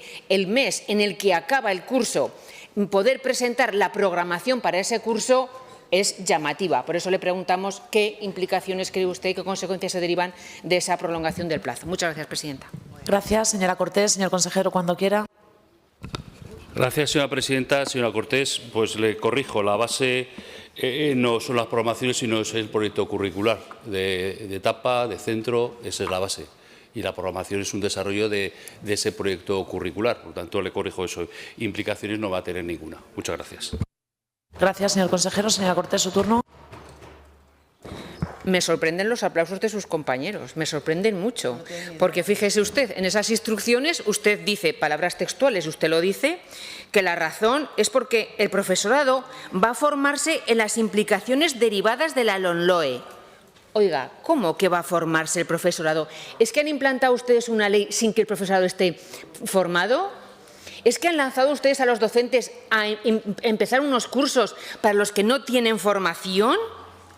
Y eso lo han hecho entonces a sabiendas. Entonces, ¿qué está pasando en nuestras aulas? ¿Qué están recibiendo nuestros alumnos? Yo creo que las explicaciones no me las debe a mí, las debe usted a los docentes, a los cuales les lanza a implementar una norma, una ley para la que no están preparados, porque usted dice que están todo el año formándose, a los alumnos, porque están en un curso sin programación, que por mucho que usted diga que no es la base, sí que es la base la guía docente para los alumnos, y a las familias, porque a lo mejor sus hijos están en un curso perdido. Con lo cual, esas explicaciones, como digo, no me las debe usted a mí. Y encima usted acaba terminando en esas instrucciones que leo también textuales, garantizando el derecho que asiste al alumnado a que su rendimiento escolar sea valorado con objetividad. ¿Con qué objetividad, señor Fazi? Que no tienen los criterios de evaluación por escrito, no los tienen por escrito. Usted deja a los docentes a los pies de los caballos, a expensas de cualquier reclamación. Eso sí, como ustedes les van a dejar pasar a los alumnos con suspensos y ya no van a repetir, desde luego quizá no tenga mucho sentido esos criterios de evaluación. Ya acabo, señor Fazi. Lo siento mucho, déjame que le diga, ustedes son abanderados de la docencia pública, pero son ustedes sus peores enemigos. Gracias, señora Cortés. Señor consejero, su turno. Gracias, señora presidenta. Señora Cortés, demuestra que en estos 4 años ha aprendido bien poca cosa de lo que es el sistema educativo. Lo demuestra cada día que hace aquí. Usted no sabe diferenciar entre lo que es un proyecto curricular, que es una programación, cuándo se presenta, qué contenidos tiene, qué es lo que hay que hacer. Mire usted, hay quien cuando una botella la ve medio llena, medio vacía. Usted siempre la ve vacía aunque esté llena. Usted vive instalada en un espejismo denegación de todo el sistema educativo. O sea, usted vive permanentemente instalado en un espejismo. Oiga, mire, nosotros, a diferencia de ustedes, cuando implantamos un ley, lo que hacemos es un proceso de formación. Se lee pocos documentos, nosotros lo que dijimos en la orden que establece 3 años para adaptar el proyecto curricular, el proyecto educativo y 3 años para adaptar las programaciones. Usted del día a día de lo que pasa en los centros no sabe absolutamente nada, no sabe cómo trabaja y además le pasa una cosa, que confía poco en los profesores. Si yo hubiera hecho otra cosa me hubiera criticado por lo que no había hecho. Si hago otra cosa me critica. Usted critica todo y va a intentar dar, a ver si da en la diana y tira simplemente sin apuntar y no le sale ningún disparo bien. Así que, por favor, lea cosas, lea documentos, sepa un poco de cómo funciona el sistema educativo y cómo funcionan los centros y así acertará alguna vez. Muchas gracias. Gracias, señor consejero. Pasamos a la siguiente pregunta, número 94/23, relativa al calendario de actividades relativo al año Sigena, formulada al consejero de Educación, Cultura y Deporte por la diputada, la señora Fernández, del Grupo Parlamentario Vox Aragón. Señora Fernández, tiene usted la palabra. Gracias, presidenta. Buenos días, señor Faci. El 22 de octubre de 2020, en estas Cortes de Aragón, se aprobó por unanimidad una proposición no de ley en la que se declaró este año 2023 como el año de Sigena, con motivo del centenario de la declaración como monumento nacional del Real Monasterio de Sigena. Por eso registramos esta pregunta a mitad de enero, porque todavía no se había publicado nada al respecto, y la registramos el día 16, preguntándole el calendario de actos y de actividades para conmemorar este año de Sigena, y no la hemos querido retirar, a pesar de que precisamente esta semana, el martes día 6, se ha dado a conocer esa agenda de actos, por pedirle, aparte de decirle que lo celebramos, pedirle que escucharemos con mucha atención detalles que nos pueda ofrecer más sobre estos actos durante su intervención. Uno de los actos centrales que sí que está programado es la celebración de un Consejo de Gobierno extraordinario para el 28 de marzo en la Sala Capitular del Monasterio y simplemente desde Vox lo que queremos es volver a recordar un poco la historia del Monasterio de Sigena tal como teníamos planteada en la pregunta de inicio, que fue declarado Monumento Nacional en 1923 y comprende templo, claustro, sala capitular, palacio prioral, refectorio, dormitorio antiguo, la sala de la reina y el resto de la fortificación que queda. Y recordar que fue en el verano de 1936 cuando el monasterio sufrió ese ataque por parte del Partido Obrero de la Unificación Marxista, que lo incendió y lo saqueó y que parte de esas pinturas de la sala capitular se perdieron y el resto quedaron gravemente dañadas. Fueron arrancadas de forma ilegal por un funcionario de la Generalidad y se trasladaron a Barcelona, donde en la actualidad se siguen exhibiendo en el Museo Nacional de Arte de Cataluña. Y sí que desde el Gobierno de Aragón en 2016 un juzgado de Huesca falló a favor, condenando al Museo Nacional de Arte de Cataluña a restituir a la sala capitular esas pinturas al monasterio de Villanueva de Sigena. Y lo que lamentamos es que este asunto judicialmente actualmente sigue vivo, porque hace escasas semanas hemos conocido que el Tribunal Supremo ha admitido los recursos de casación que han interpuesto contra el juzgado de Huesca, contra la sentencia del juzgado de Huesca, y a día de hoy seguimos esperando sentencia definitiva del Supremo, por lo que las pinturas no están de vuelta para la conmemoración del aniversario. Por lo que aprovechamos y finalizo para pedirle, señor consejero, que no desalienten en la lucha por recuperar este patrimonio para Sigena, que es el patrimonio de Sigena, para lo que siempre encontrará el apoyo del Grupo Parlamentario Vox en Aragón. Gracias. Gracias, señora Fernández. Señor consejero, tiene la totalidad del tiempo. Tiene la palabra. Gracias, señora presidenta.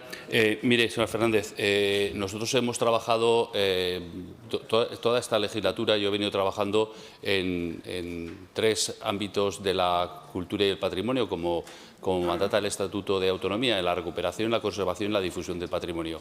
Y el paradigma de este trabajo es Sigena. La recuperación del patrimonio. Seguimos trabajando desde los servicios jurídicos del Gobierno de Aragón en recuperar, como recuperamos los bienes, recuperar las pinturas. No tenemos la menor duda que la sentencia definitiva nos confirmará la sentencia provisional y estamos preparados, aprovecho para decirlo aquí, para el traslado de las pinturas las pinturas murales. Por lo demás, nosotros venimos trabajando y hemos trabajado conjuntamente, por dar más información, con la comarca, con el Ayuntamiento de Villanueva de Segena, con la Orden de Malta y con la Diputación de Huesca para hacer una programación a lo largo de todo el año. Una programación que tiene más de 20 actividades, exposiciones, conciertos, conferencias, es decir, acciones divulgativas y también de investigación. El día central, efectivamente, es el día 28, que habrá un Consejo de Gobierno extraordinario y, bueno, pues trabajaremos, ya digo, de la mano de las instituciones. Me congratula la implicación que tiene también la Orden de Malta en facilitar todas aquellas acciones divulgativas y de difusión del monasterio y, sin duda, es un año importante e interesante para darle un impulso definitivo a visibilizar Sigena como un elemento de recuperación, reivindicación y de difusión del patrimonio histórico de Aragón. Por lo tanto, yo me congratulo del trabajo que se ha hecho, la coordinación entre las instituciones.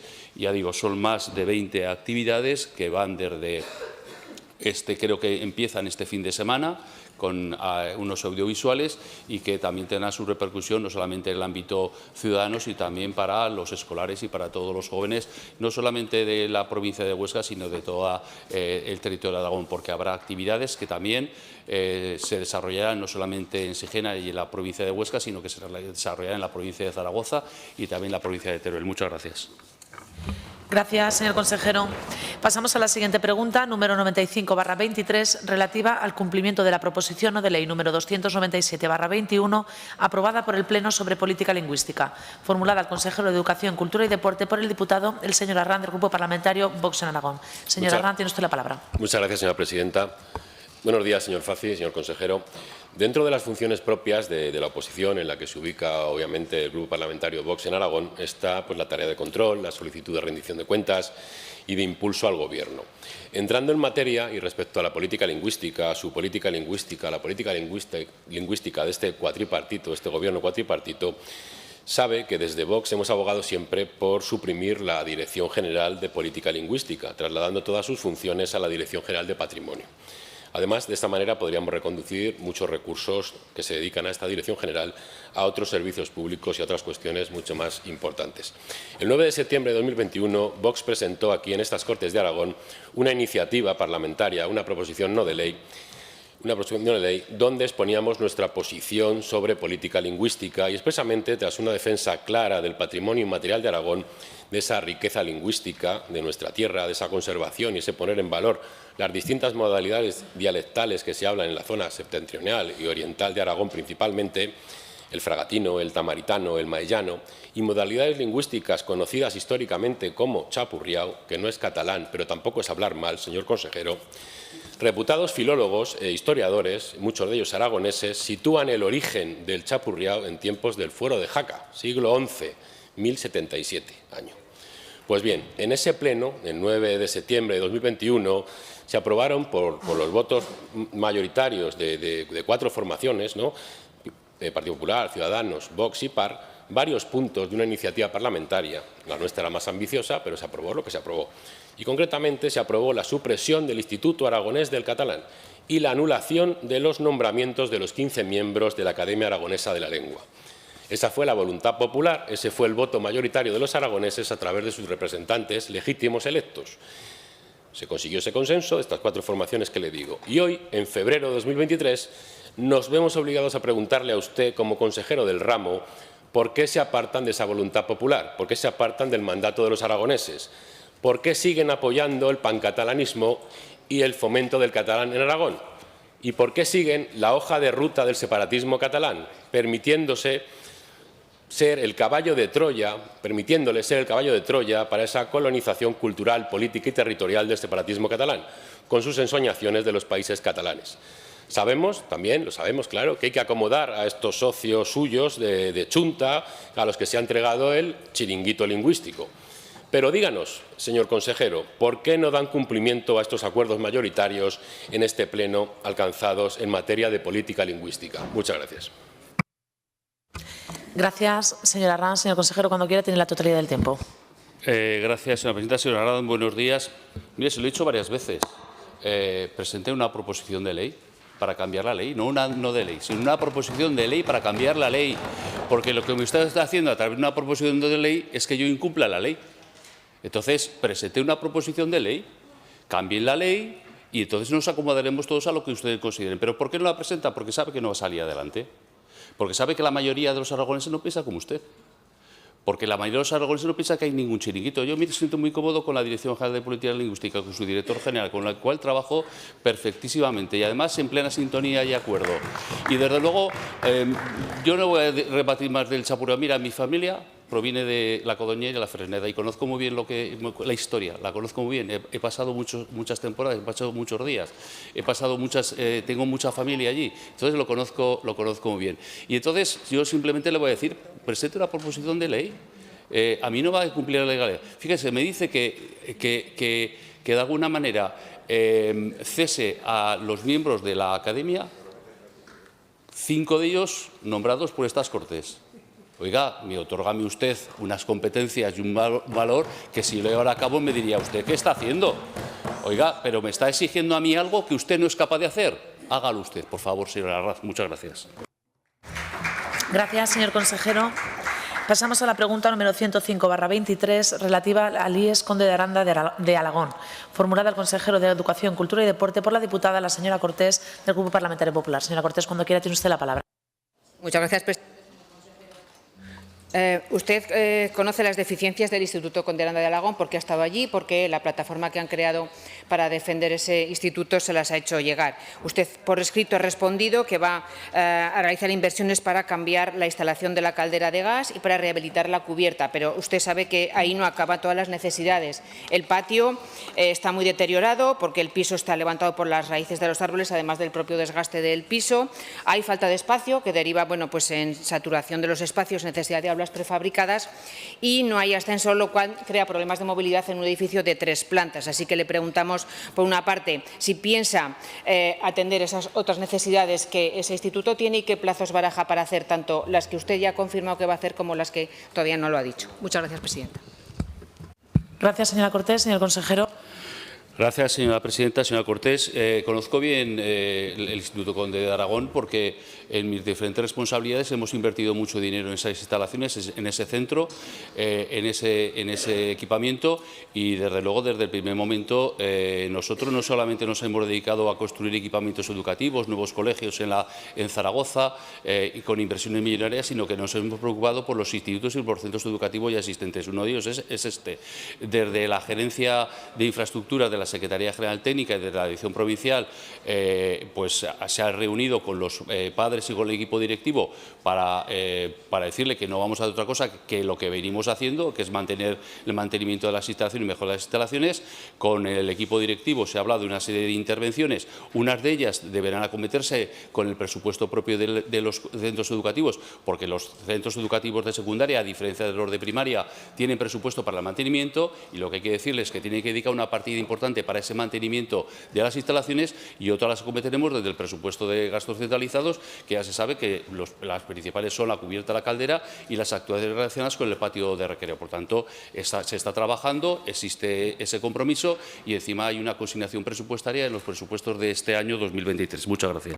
Gracias, señor consejero. Señora Cortés, su turno, cuando quiera. Sí, gracias, presidenta. Mire, señor Faci, de mis intervenciones en esta Cámara yo nunca las he hecho sin tener una petición, una solicitud de los colectivos diferentes detrás de esa petición, de esa pregunta, de esa interpelación. Por eso estaré encantada de trasladar a esa plataforma la respuesta que usted me acaba de dar aquí y por eso también estaré encantada de trasladar a los docentes que se han puesto en contacto con nosotros extrañados y desesperados con el plazo para intervenir, para presentar las programaciones didácticas que usted me ha dado en la anterior respuesta. Mire, usted es docente, yo también, yo docente universitaria, usted docente de secundaria. Yo para mi trabajo he tenido mucho que leer y leer mucho y leer muchos documentos. Y no tengo ningún problema en seguir haciéndolo. Y lo hago cada vez que preparo algo. Pero mire, en mi condición de docente universitaria y docente de Derecho Constitucional sí que le voy a decir algo. Soy capaz de reconocer cuando un cargo público es incapaz de respetar las normas democráticas, las normas de un Parlamento y el respeto. Yo nunca me dirigiría a usted en términos personales, jamás.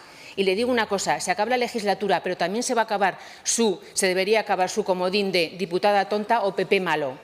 Señor Fazi, defienda su gestión y si no puede defenderla, por favor, absténgase de menospreciar a los diputados de esta bancada y a las formaciones políticas que no comparten su gestión, porque son las formaciones políticas y todos los colectivos que tenemos detrás. Muchas gracias, presidenta. Gracias, señora Cortés. Señor consejero, su turno.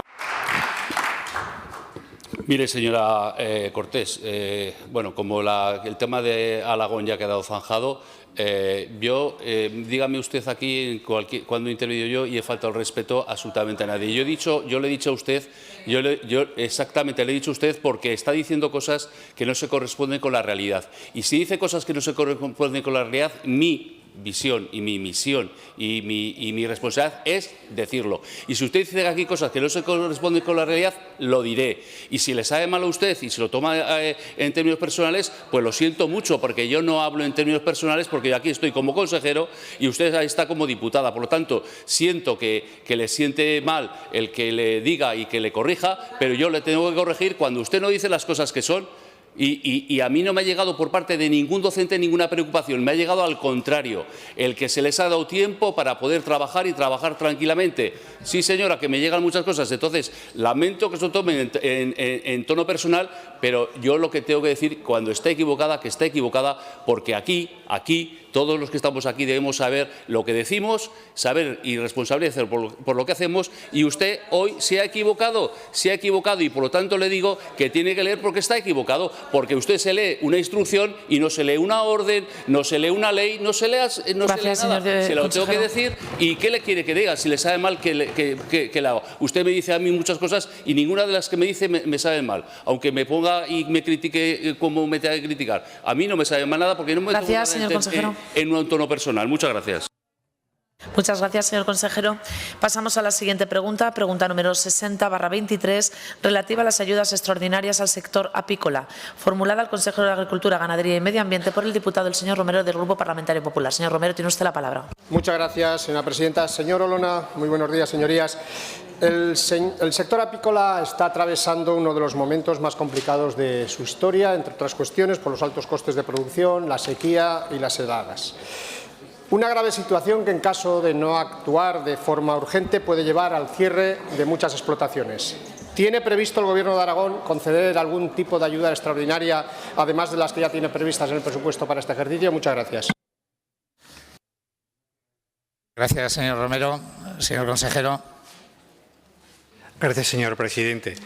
A ver, le tengo que decir primero, y en fin, que se ha hecho ya un esfuerzo importante. Del 21 al 22, la ayuda al sector aumentó un 88,6% derivado del Plan Apícola Nacional. Estos datos ya tengo oportunidad de exponerlos en respuestas al señor Domínguez, ¿verdad? Pero además, para este año 2023, fruto del nuevo PDR, la medida agroambiental correspondiente aumenta en un 40%. Por lo tanto, estoy hablando de aumentos muy relevantes. Por supuesto, no cuestiono ni discuto que está atravesando la situación que usted describe. ¿Que es necesario más ayudas? También.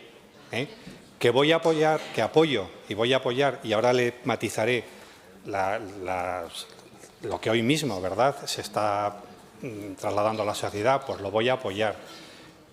Pero sepamos que ya ha habido un esfuerzo muy importante. Gracias, señor Olona. Señor Romero.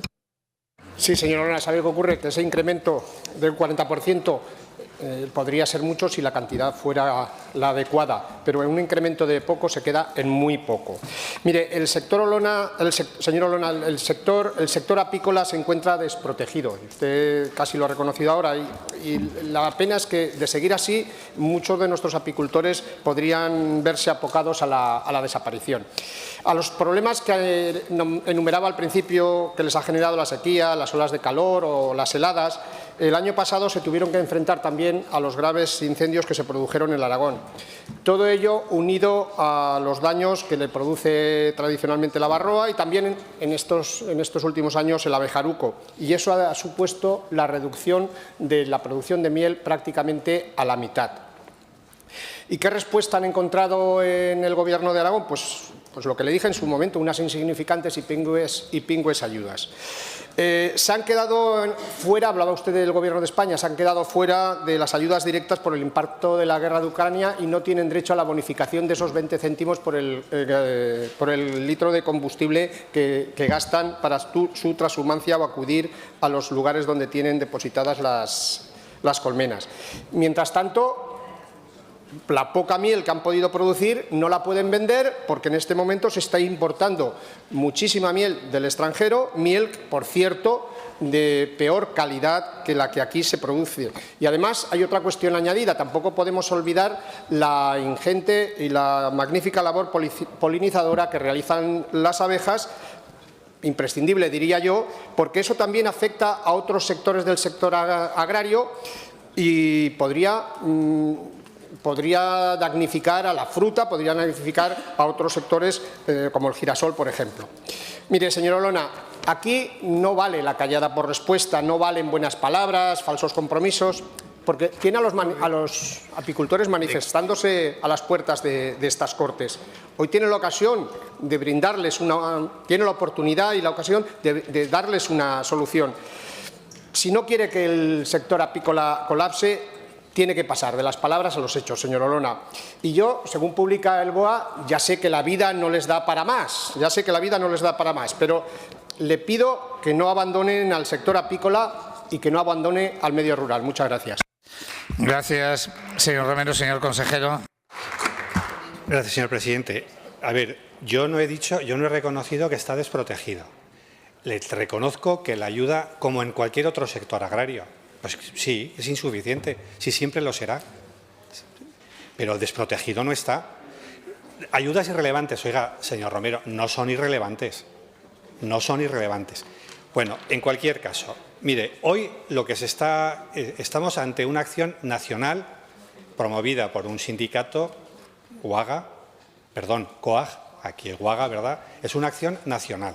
Mire, yo voy a apoyar, y aprovecho, les apoyo absolutamente en dos cuestiones fundamentales. Primero, están pidiendo una ayuda al Ministerio, que les voy a apoyar, a los profesionales. Léanse eso, a los profesionales, no con carácter urbi et orbi, a los profesionales. Y tienen toda la razón y tienen todo mi apoyo, pero no desde ahora, ya lo vienen teniendo, ante lo que es incomprensible, que es la negación a expresar en el etiquetado, pues, en fin, cuándo es de importación y cuándo no lo es, por decirlo brevemente. Todo el apoyo. Es más, eso me consta que lo tiene también del Ministerio. Estamos ante un problema comunitario y esto no es echar balones fuera. La ayuda que piden nacional es cuestión del Ministerio. Yo lo voy a apoyar. La cuestión, quizá todavía más importante, que es la del etiquetado, tendremos que convencer a la Comisión Europea e instituciones europeas, labor de todos, para que incomprensiblemente deje de suceder lo que está sucediendo. El gasoil, tiene razón, lo voy a apoyar, pero tiene que ser el Ministerio. Yo no puedo dar esa ayuda. Gracias. Señor Olona, pregunta número 117-23 relativa al ataque del lobo formulada al consejero de Agricultura, Ganadería y Medio Ambiente por el diputado señor Domínguez del Grupo Parlamentario de Ciudadanos. Señor Domínguez, tiene la palabra. Gracias, señor presidente. Señor Olona, ¿qué medidas va a adoptar el Gobierno de Aragón para prevenir nuevos ataques de lobo en las explotaciones ganaderas existentes en nuestra comunidad? Gracias, señor Domínguez. Señor Olona. Señor Domínguez, las ya adoptadas. Insistir en las ya adoptadas. Y voy a tratar hoy, si consigo avanzar un milímetro, de convencerle que vamos por el buen camino. Gracias, señor consejero. Señor Domínguez. Muchas gracias, señor presidente. Vamos por el buen camino, pero el lobo sigue cargándose ovejas. No es el problema más grave ese. El que se carguen las ovejas va a decir, ¿cómo que no? Que se carguen las ovejas es un problema enorme. Imagínese el problema que es. El problema es que de cada 10 ataques de lobo, 9 sus técnicos llegan y dicen que son perros asilvestrados. Y usted luego desmintiendo en Sariñena a sus propios técnicos y dice, no, tenemos los informes. Vamos a ver, vale ya, por favor, señor Olona, vale ya. Le puedo nombrar el caso de Robres. En Robres 3 veces se le dijo al ganadero que eran perros asilvestrados. Y usted tuvo que reconocer en la feria de Sariñena, sabe que no le estoy diciendo ninguna mentira, tuvo que reconocer que eran lobos. Está clarísimo. Si los ataques todos van a la yugular y al final de una oveja se llevan el hígado. Eso lo hacen las orcas, lo hacen los grandes depredadores, como los lobos. Pero si es que es blanco en botella, pues seguimos negando y poniendo a los agricultores, a los ganaderos en este caso, en una situación límite. Eso no puede ser, señor Olona. Ya tenemos lobo en las 3 provincias. En Alcañiz yo sabía que había una loba desde hace más de un año. Tengo el vídeo, si quiere se lo paso. Yo lo sabía ya que había una loba. Hasta que al final, por falta de comida, al final ha atacado al ganado. En Huesca hemos tenido, en Zaragoza hemos tenido, en Leciñena. Tenemos ya en las 3 provincias. Esos lobos itinerantes, que en su mayoría son lobos itinerantes, tengo que reconocer que no hay manadas en Aragón, pero sí son lobos itinerantes, llega un momento que ante la falta de comida atacan a los ganados. Y cuando ven lo complicado que es matar un corzo, matar un jabalí o alimentarse de conejos, como ha estado esta loba de Alcañiz, al final, cuando esos lobos detectan lo fácil que es matar una oveja y comérsela, ese lobo se vuelve carnicero. Ese lobo, vamos a ver, si tú a mí me pones una gominola aquí o me tengo que subir a la Neto a por la gominola, hombre, se la cogeré aquí. Así no tengo que subir a la Neto. Pues lo mismo el lobo, lo mismo. Hay que empezar a barajar que cuando ese lobo se convierte en carnicero, no le he hablado nada de caza, ni se lo voy a nombrar, es imposible en Aragón, a día de hoy, con las normativas que hay, matar el lobo. Es imposible. Y más con la cantidad que hay, que son lobos itinerantes. Pero sí en situaciones especiales se puede trasladar el lobo a determinados recintos o a donde se estime conveniente la consejería. Y eso se puede conseguir. Señor Olona, de verdad, la cosa se pone complicada y el día que tengamos una manada, ese día será un problema. Enhorabuena por las ayudas a la zona de Alcañiz, porque es de momento el arma más fuerte que tiene usted y desde luego para poder compensar a esos ganaderos. Gracias, señor Domínguez. Señor consejero. Gracias, señor presidente. Bueno, a ver, yo desde luego hoy por hoy le agradezco que diga, porque es así, no cabe pensar en acciones, pero es que tampoco de extracción. Hoy por hoy no. Yo no me puedo comprometer aquí a hacer algo que no puedo hacer. Y cuando le he dicho vamos por buen camino, tengo que explicarlo. ¿Por qué? Mire, como usted sabe, hace unos meses hubo una resolución, una propuesta de resolución del Parlamento Europeo que plantea por primera vez 2 cosas importantísimas, que por cierto le tengo a una pregunta escrita del señor Romero que recibirá. 2 cuestiones importantísimas. Una, que dice que hay que apoyar a la ganadería, que es lo que estamos haciendo aquí, pero no con los daños que se producen fehacientemente. Que yo siento que se siga con ese discurso. Pues claro que nuestro sistema de apoyo es indemnizamos por los sobrecostes que supone la presencia del lobo. Claro que produce abortos y tal, pero eso es imposible de demostrar si vamos por la vía de pagar el daño, porque hay que demostrarlo. Y acabamos en los tribunales. Bueno, por primera vez, aunque sea a través de una resolución, el Parlamento plantea que hay que ir por esa línea, que nos cuesta. De hecho, lo seguimos manteniendo al minimis, pues porque no nos lo autoriza un régimen especial, no nos lo va a autorizar hoy por hoy la Comisión Europea. Y segundo, plantea que hay que revisar el estatus de protección del lobo en Europa. Pues claro que sí. No es una especie en peligro de extinción de acuerdo, lo es sobre el papel. Cabe poner en duda que lo sea realmente, porque es una población que está en aumento.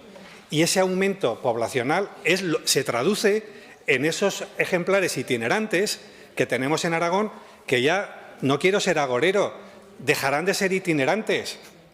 En algún momento dejarán de ser itinerantes. Bueno, pues ahí está la cuestión. Ahí está la cuestión. Efectivamente, pues habrá que cambiar la normativa. Porque si no cambiamos la normativa, pues mire, señor Domínguez, yo pues, estoy de acuerdo puedo estar de acuerdo con usted, pero no lo puedo hacer. Y como no lo puedo hacer, pues no me voy a comprometer a esto. Gracias. Gracias, señor consejero. Pregunta número 122-23 relativa al sector porcino en Aragón, formulada al consejero de Agricultura, Ganadería y Medio Ambiente por el diputado señor Domínguez del Grupo Parlamentario de Ciudadanos. Para su formulación tiene la palabra el señor Domínguez. Gracias, señor presidente. Aquí sí que voy a ser inflexible, señor Olona, en este tema, porque no voy a pasar ni una. En esta sí que no voy a pasar ni una. Le voy a leer la pregunta. Ya he pedido una comparecencia del director general de Calidad y Seguridad Alimentaria y, desde luego, con el porcino en Aragón, desde luego, con la llave maestra en Aragón y con la mayor industria que tenemos en Aragón, no se juega, Y tonterías las justas. Yo y usted aquí se tiene que mojar. Voy a la pregunta. ¿Qué medidas va a adoptar su departamento para la promoción y fomento del sector porcino en la comunidad autónoma? Gracias, señor Domínguez. Señor Olona.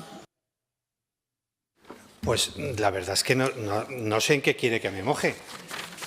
Medidas de fomento, a ver, el apoyo que está teniendo el sector porcino, la ganadería intensiva y sin ningún matiz el porcino, el apoyo institucional, creo que no hay ninguna duda. El sector, ¿qué es lo que nos pide? ¿Qué es lo que nos está pidiendo el sector y le estamos dando? Y creo que no hay ningún problema. Que no hay ningún problema. Tiene total apoyo institucional, que, repito, es lo que nos pide. En fin, yo le contestaré a continuación. Gracias, señor consejero. Señor Domínguez. A ver, señor Olona, promoción y fomento. Aquí se está haciendo promoción y fomento del porcino y muchos jóvenes ganaderos no quieren invertir. Primer punto, desde su gobierno, partidos de su gobierno y partidos de la oposición, señor de Izquierda Unida y los de Podemos, están hablando de la burbuja del porcino. Están hablando de la contaminación de las aguas del porcino.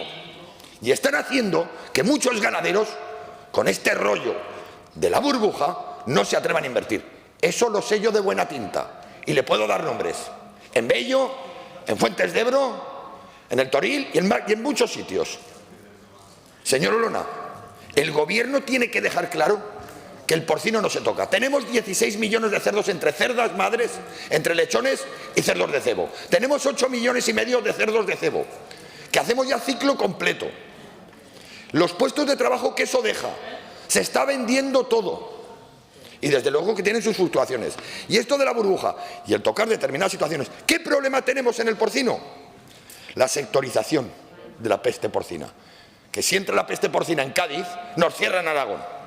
Y eso es lo que se tendría que hacer, una sectorización. Y nos tendrían que autorizar. Pero no se puede desde miembros del Gobierno, de su Gobierno, hablar de la burbuja, de la contaminación de las aguas. Vamos a ver. Claro que puede haber casos de contaminación de las aguas, pero no por norma, no por norma. Y el sector porcino no se toca. Y yo sé de buena tinta, y usted también lo sabe porque le vendrá, que hay menos solicitudes para granjas. Y granjas que lo tienen aprobado y no se van a hacer. Y no se van a hacer. Por el miedo a la burbuja y por el miedo que se oye. ¿Por qué es que se oye?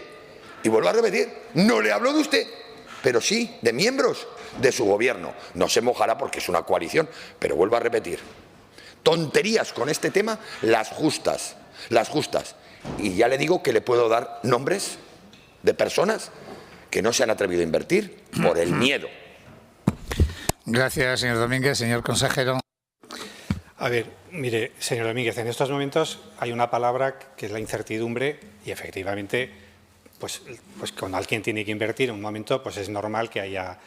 A ver, burbuja, no es la primera vez que lo digo aquí, no hay ninguna burbuja. Es que lo he dicho ya aquí. A ver, oiga, mire, pero una cosa, pues, o es que no tiene derecho a cada cual a decir lo que opina. Ellos, bueno, pues bien, pero vamos a ver, mire, pero usted me pregunta a mí y yo se lo digo, para que no tenga ninguna duda. El sector porcino no tiene ninguna burbuja, es un sector internacionalizado, que exporta. Ya está. ¿Contamina? Sí, señor Domínguez, sí. Y cuando dicen que contamina, es que es verdad. Es que es verdad. Y ese es un problema que tenemos que resolver. Que mi posición con que se lo digo yo también al sector, y están en ello, que es un problema que tenemos que resolver, es el talón de Aquiles. Hay dos opciones. Hay dos grandes opciones. ¿Cómo resolver la contaminación? Una, cerramos la ganadería y ya está resuelto. Pues esa no es mi opción. Mi opción es resolverlo. Y hemos abierto todo un ámbito de innovación y de desarrollo, los fertilizantes, el uso fertilizante de los purines. No energético, que llevamos 30 años equivocándonos con eso. Por lo tanto, no tenga ninguna duda de cuál es mi posición. Hace referencia usted a una cosa que ha dicho en clave, que yo le entiendo, pero en fin, la sectorización. Mire, ese es un tema muy delicado. Se refiere a la gestión del riesgo de la peste porcina africana. Señor Domínguez, ese es un tema muy delicado. No, sería imprudente por mi parte en 3 segundos entrar en ese tema. Y le pido una cosa, seamos prudentes con esta cuestión. Gracias, señor consejero. Pregunta número 7223 relativa a la financiación y gestión previstas para el proyecto de orden que modificará la orden de 24 de julio del 2013 del Departamento de Sanidad, Bienestar Social y Familia, formulada a la consejera de Ciudadanía y Derechos Sociales por la diputada señora Orós del Grupo Parlamentario Popular. Señora Orós, tiene la palabra. Buenos días, señora Broto. Mire, con este borrador de orden, que entiendo que aún es borrador, así me va a anunciar que ya lo han aprobado, que es también algo que usted suele hacer, me pasa como con algunas canciones. La música me gusta. La música me gusta porque es una música que yo he tarareado muchas veces en este pleno. Mejorar las cuantías, incrementar la intensidad de las prestaciones e iniciar el asistente personal y, en este caso, iniciar también las compatibilidades, con lo cual la música la podemos compartir. ¿Cuál es el problema que yo tengo? Cuando desciendo a la letra, porque la música lo que viene a decir es lo que el Partido Popular lleva denunciando varios años, que las prestaciones económicas en Aragón son baratas, que las intensidades de los servicios son bajos y, desde luego, que el asistente personal no se había puesto en marcha. Y, por tanto, lo que hoy querría es que usted me hablara de la letra de esa orden, porque creo que la letra y lo que no está en la letra, pero es vertebral de esa orden, se debe de manifestar de una manera transparente y nos lo tiene que contar a todos. Fundamentalmente, porque queda muy poco, es una orden muy importante que va a suponer una gestión complicada, un aumento de presupuesto y una definición de los perceptores y, por tanto, creo que es fundamental que en estos momentos me conteste a esta pregunta. ¿Cuándo está prevista la aprobación y publicación de la orden que modificará la orden de 24 de julio por la que se regulan las prestaciones del sistema de la autonomía de atención a la dependencia en Aragón y si está prevista su financiación y su gestión? Muchas gracias, señor presidente. Gracias, señora Orós. Señora consejera. Muchas gracias, señora Orós. La citada orden está en este momento en los trámites preceptivos para el procedimiento para que, atendidas las sugerencias, podamos aprobar esta disposición normativa, que, por supuesto, tiene también su propio modelo de gestión. Una de las cosas que nos ha retrasado también es el programa informático para llevarla a cabo y, por supuesto, cuenta como una de las propuestas del plan de choque para su financiación. Gracias, señora Broto. Señora Orós. Entonces, por lo que me dice que de momento sigue en tramitación, por tanto no tienen fecha para que entre en vigor. En segundo lugar, que están planteando un programa informático para facilitar, pero solo facilitará una parte de la gestión, porque por otro lado está saber 37.000 dependientes. ¿Han hecho ustedes un cálculo de cuántos van a poder pedir la compatibilidad? Por ejemplo, se va a incrementar las prestaciones, lo que son las cantidades, pero usted lo fía a otra orden. Esta orden no incrementa ni una sola cantidad, lo fían a otra. ¿Para cuándo será esa otra orden? ¿Para junio, julio, septiembre? Y, por otro lado, además, está diciendo que, en principio, lo va a financiar en el plan de choque, los 20 millones del plan de choque. ¿Es que no le va a dar? Es que le recuerdo que el agujero del año pasado era de 15 millones de euros. Y si usted va a tener 20 más, va a tener que tapar el agujero del 22, no va a tener recursos. Vuelvo a repetirle las preguntas y, por favor, quiero... no le voy a repetir las preguntas. Le voy a decir que hemos registrado una proposición no de ley porque usted, cuando hace algún tipo de orden o algún tipo de norma, tiene la obligación, artículo 44 de la Ley del Presidente, de incorporar también una memoria económica con la estimación del coste económico que dará lugar a la implantación de las medidas contenidas en esta disposición, de acuerdo, así como la cuantificación y la valoración de sus repercusiones.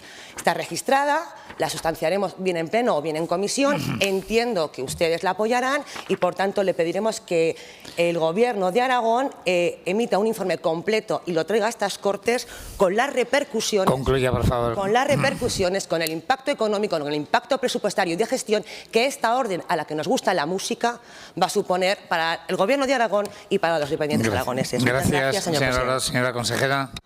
Señora Orós, la orden, usted sabe muy bien que pretende desburocratizar el sistema, mejorar las cuantías, que el grado 1 pueda estar en residencias, creación de nuevas prestaciones, compatibilidad de servicios, etcétera. Es decir, muy positiva. Cuando usted me está haciendo esta propuesta, ya me recuerda al señor Azcón yendo a Europa. Es decir, voy a poner todas las trabas posibles para que esta orden no sea efectiva. Pues no, señora Orós, no es así. Estamos muy convencidos de esta orden y lo estamos y lo hemos hecho con la dependencia a lo largo de estos 8 años, que usted lo sabe muy bien. Yo, mire, en relación con la dependencia, no tengo que buscar en ningún archivo más que en mis carpetas. 2013. Lamán ha preguntado a Rudy cómo califica el hecho de que Aragón, desde que ella gobierna, sea la comunidad que más ha retrocedido en la aplicación de dependencia. Concretamente, un 27,8%, cuando en el conjunto del país ha aumentado un 2,7%. Y la respuesta de Rudy fue: la ley de dependencia es una ley bien intencionada, pero inasumible. Y eso es lo que ustedes hicieron, señora Orós, no creer en esta ley. Por eso estoy de acuerdo cuando le dijo el señor Lambán: el juez que dictó la sentencia de la muerte a la ley de dependencia fue Rajoy. Y ustedes en Aragón con Rudy a la cabeza. Por lo tanto, señora Orós, yo he tenido muy claro ahora, con esta orden, pero en los 8 años, una cosa evidente y clara. Lo que tenía que hacer es trabajar con esta orden y con todo lo que hemos hecho para darle la vuelta a la dependencia, porque nosotros creemos en ella. Algo que ustedes, por mucho que diga, por muchos consejos que me dé, que se los agradezco, desde luego no hicieron. Y los aragoneses, que creo que tienen memoria, saben muy bien lo que hemos hecho y lo que ustedes hicieron. Gracias. Gracias, señora consejera. Pregunta número 9723, relativa a la asistencia médica en las residencias de mayores, formulada a la consejera de Ciudadanía y Derechos Sociales por la diputada señora Orós del Grupo Parlamentario Popular. Señora Orós, tiene la palabra. Ahora resulta que pedir un informe y una memoria económica y un procedimiento de gestión no es pedir transparencia, sino poner piedras en el camino. Bueno, pues estamos bien, estamos muy bien, señora Broto.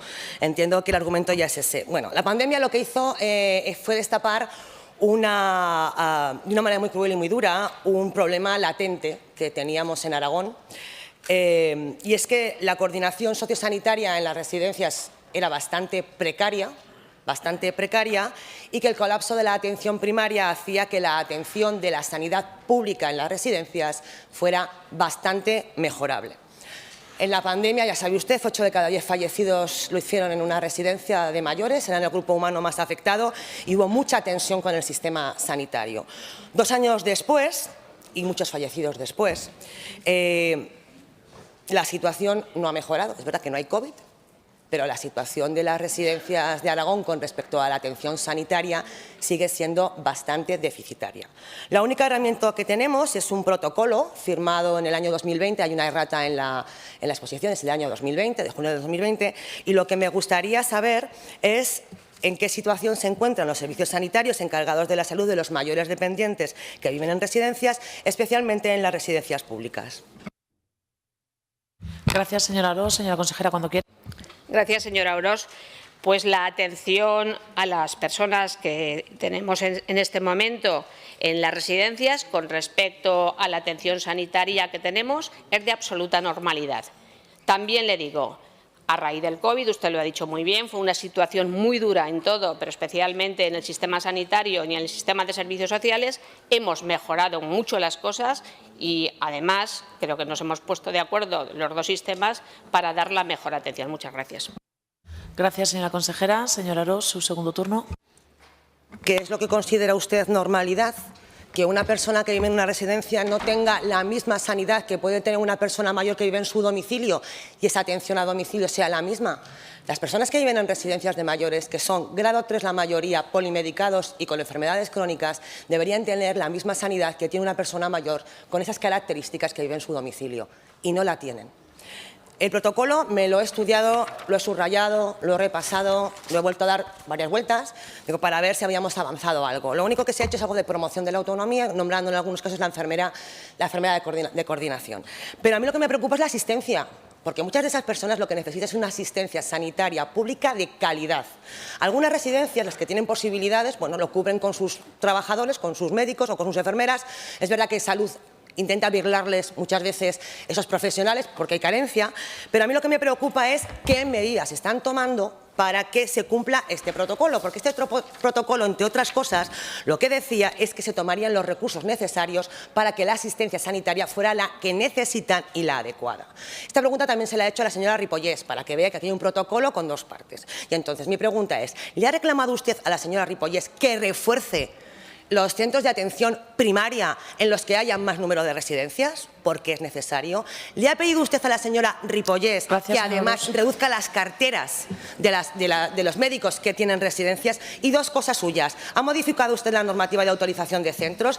¿Ha hecho un nuevo acuerdo marco, que es lo que usted se comprometía en el protocolo? Gracias, señora Ros. Y termino. ¿Ha presidido usted la comisión de seguimiento de este protocolo en algún momento? Y termino. ¿Hay un plan plurianual de intervención? Eso es lo que se prometió en los dos, en el protocolo, y de momento que yo sepa, nada de nada. Gracias, señora presidenta. Gracias, señora Ros.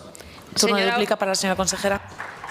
Señora Ros, a mí lo que me preocupa mucho de todo esto, y se lo digo de verdad, es que usted, por deteriorar al Gobierno y desprestigiarlo, es capaz de poner en duda lo que sucede en los centros asistenciales. Y fíjese, hemos pasado la COVID, hemos llevado a cabo una inspección importantísima, se han cerrado muchos centros residenciales. Y yo lo primero que le quiero decir a usted, a este Parlamento y a los aragoneses, es que los centros de mayores, las residencias de mayores, gozan de una estupenda calidad. Eso es lo que le quiero decir. ¿Y qué supone eso? ¿Qué supone eso? Que algunas residencias tienen sus propios servicios sanitarios, depende de su tamaño, pero también le digo, lo que está claro y es evidente, y usted debe saberlo, y me parece ya imposible volvérselo a repetir porque es una evidencia, es que el sistema público de salud es el responsable de la adecuada atención sanitaria de estas personas, independientemente que como residentes, puedan tener esa atención. Y esa es la realidad, señora Ros, y eso es lo que sucede en este momento.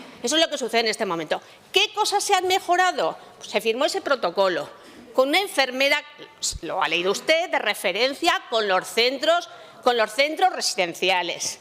Además, lo que hemos mejorado también en cuanto a información con el SIRCOVID, usted lo sabe muy bien, que ha sido fundamental.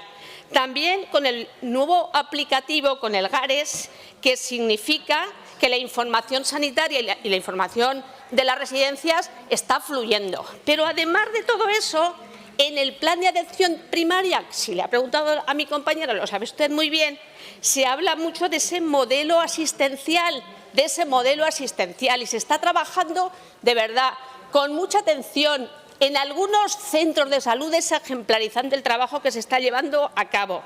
Y luego también en el plan de atención primaria comunitaria, el objetivo 3 y 6, precisamente se habla de este tema. Y además, en la iniciativa aragonesa para la sostenibilidad y la eficiencia del Sistema Nacional de Salud, hay un apartado para las personas que transitan de un sistema a otro. En definitiva, tenemos mucho que mejorar, pero la relación entre las residencias y el sistema sanitario no tiene nada que ver con lo que sucedía antes del COVID. Gracias. Gracias, señora consejera. Pasamos a la pregunta número 127/23, relativa a la situación de los profesionales de protección y reforma, formulada a la consejera de Ciudadanía y Derechos Sociales por el diputado el señor Sanz, de la agrupación parlamentaria Izquierda Unida de Aragón. Señor Sanz, desde el escaño tiene la palabra.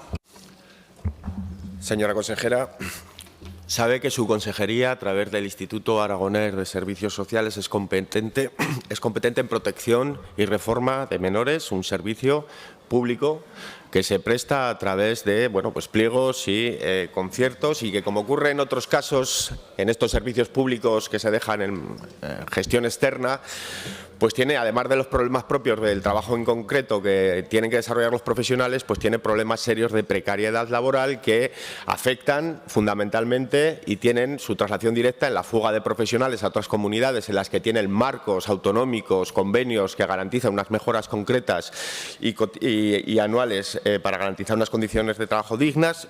Se evalúan los salarios, ha habido apenas un incremento mínimo a lo largo de los años y usted bien lo sabe, hay una pérdida de poder adquisitivo importantísima agravada en esta circunstancia y fundamentalmente todo esto redunda y afecta a la calidad de atención de nuestros menores tutelados y protegidos.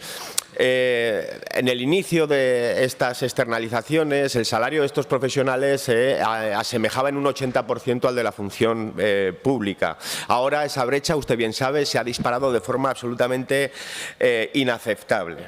El nuevo pliego, ese que usted ha redactado de reforma, pues no contempla absolutamente ninguna de las mejoras necesarias para dar salida a la superación de esta situación y, por lo tanto, profundiza en la precariedad laboral, señora Broto. Poner en valor los servicios públicos es poner en valor también el trabajo de quienes los desempeñan, y esto implica y hace necesario que haya estabilidad laboral y salarios dignos, señora Broto. Y claro, eso se traduce en la necesidad de que haya también un convenio autonómico de protección y reforma que los garantice. Y eso, teniendo en cuenta que estos centros son todos servicios públicos, pasa por su implicación, por su mediación y porque se siente y se comprometa hoy con este portavoz, pero también con los profesionales del sector, para mediar en el conflicto, para garantizar la firma de un acuerdo y, sobre todo, para que ese acuerdo de convenio lo respete y lo dote presupuestariamente. Yo le pregunto si lo va a hacer. Gracias, señor Sanz. Señora consejera, cuando quiera, tiene su turno de palabra. Señor Sanz, lo primero que le quiero decir es que es verdad que el servicio de menores tiene muchos centros en este momento, pero también hay que decir que es gracias, desde luego, a una decisión de este Gobierno, después de una mesa técnica que se decidió en estas Cortes y que supuso darle vuelta a todo el sistema de los centros de menores. Y esto hace que en este momento tengamos una red robusta, una red de muchos profesionales, de muchos centros, de diversas entidades que trabajan conjuntamente con el Gobierno, de acuerdo con la Ley de Servicios Sociales, para dar respuesta a estos menores. Y por eso le diré que puedo estar de acuerdo con toda la exposición de motivos, excepto en una cosa. Cuando dice que hay profesionales que se van a otras comunidades autónomas, yo le puedo decir que hay muchos profesionales de otras comunidades autónomas que han venido a Aragón. ¿Por qué? Porque es una comunidad autónoma que tiene una red muy grande, a diferencia de otras que no lo tienen. Y eso creo que también lo tiene que poner en valor. Cada uno de los conciertos y los contratos que se gestionan a través del IAS tienen en cuenta los convenios en vigor de los profesionales que prestan los servicios. Es un aspecto que está obligado por la normativa, tanto que regular los conciertos sociales como la Ley de Contratación Pública. Es que eso es una evidencia, y por eso tenemos que establecer una comisión de seguimiento para que esto se cumpla. Gracias, señora consejera. Señor Sadre, quedan 14 segundos. 14. El micrófono. Le estoy diciendo que es necesario un convenio marco autonómico. Fíjese, hoy hay profesionales que están cobrando menos en los mismos centros de trabajo de lo que se cobraba en 1996, hace 30 años. Y eso es inaceptable. En servicios públicos, señora consejera, le estoy diciendo que se comprometa en la elaboración de un convenio marco autonómico. No me hable del convenio marco estatal. Claro que sí. Le estoy diciendo que redacte pliegos en los que determine cuántas plazas de cada categoría son necesarias, porque no sé si sabe que ahora mismo hay profesionales a los que se les están diciendo: si quieres conservar tu empleo tendrás que bajarte la categoría, educadoras sociales. Eso está sucediendo hoy, y las entidades, cuando los trabajadores y trabajadoras van a negociar, les dicen: no me dan más presupuesto y por lo tanto no puedo subiros el salario. Comprométese, como se ha hecho en Baleares. Baleares, gracias a la mediación del Gobierno autonómico, un 41,2% de incremento salarial para garantizar unas condiciones mínimas de dignidad. Haga lo mismo, es lo que le pido, lo va a hacer. Gracias, señor Sanz. Señora consejera, su turno. Señor Sanz, todos los conciertos tienen una comisión de seguimiento. Y en esa comisión de seguimiento se confirma que las entidades cumplen con la normativa y que nosotros, lógicamente, tenemos que garantizar que se cumplen con los acuerdos firmados. Y esa es la realidad. Hombre, no sé cómo explicarle, señor Sanz, que negocie a alguien y le diga la culpa tiene la Administración que no me da dinero, oiga, que se han presentado a un concierto o a un contrato y, por lo tanto, pues tendrán que dar respuesta a esa situación. Es que es muy fácil decir, y ahora vengo a pedir dinero al departamento correspondiente.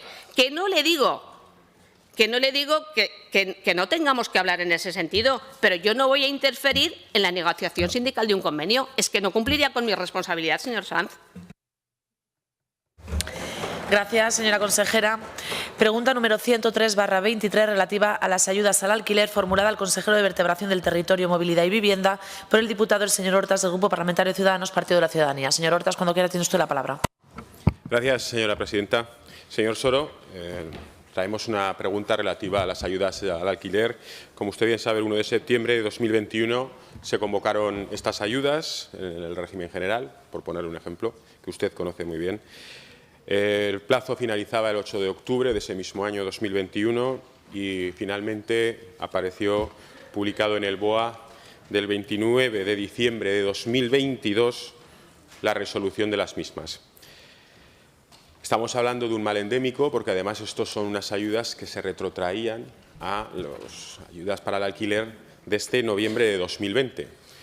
Entonces, nuestra pregunta, sobre todo a futuribles ayudas que obviamente van a surgir de convocatorias nuevas, es qué acciones tiene previsto realizar para tramitar las ayudas al alquiler de vivienda para las convocatorias de 2022 y, sobre todo, para que sea más ágil su percepción para aquellos que lo solicitan. Gracias. Gracias, señor Hortas. Señor consejero, su turno.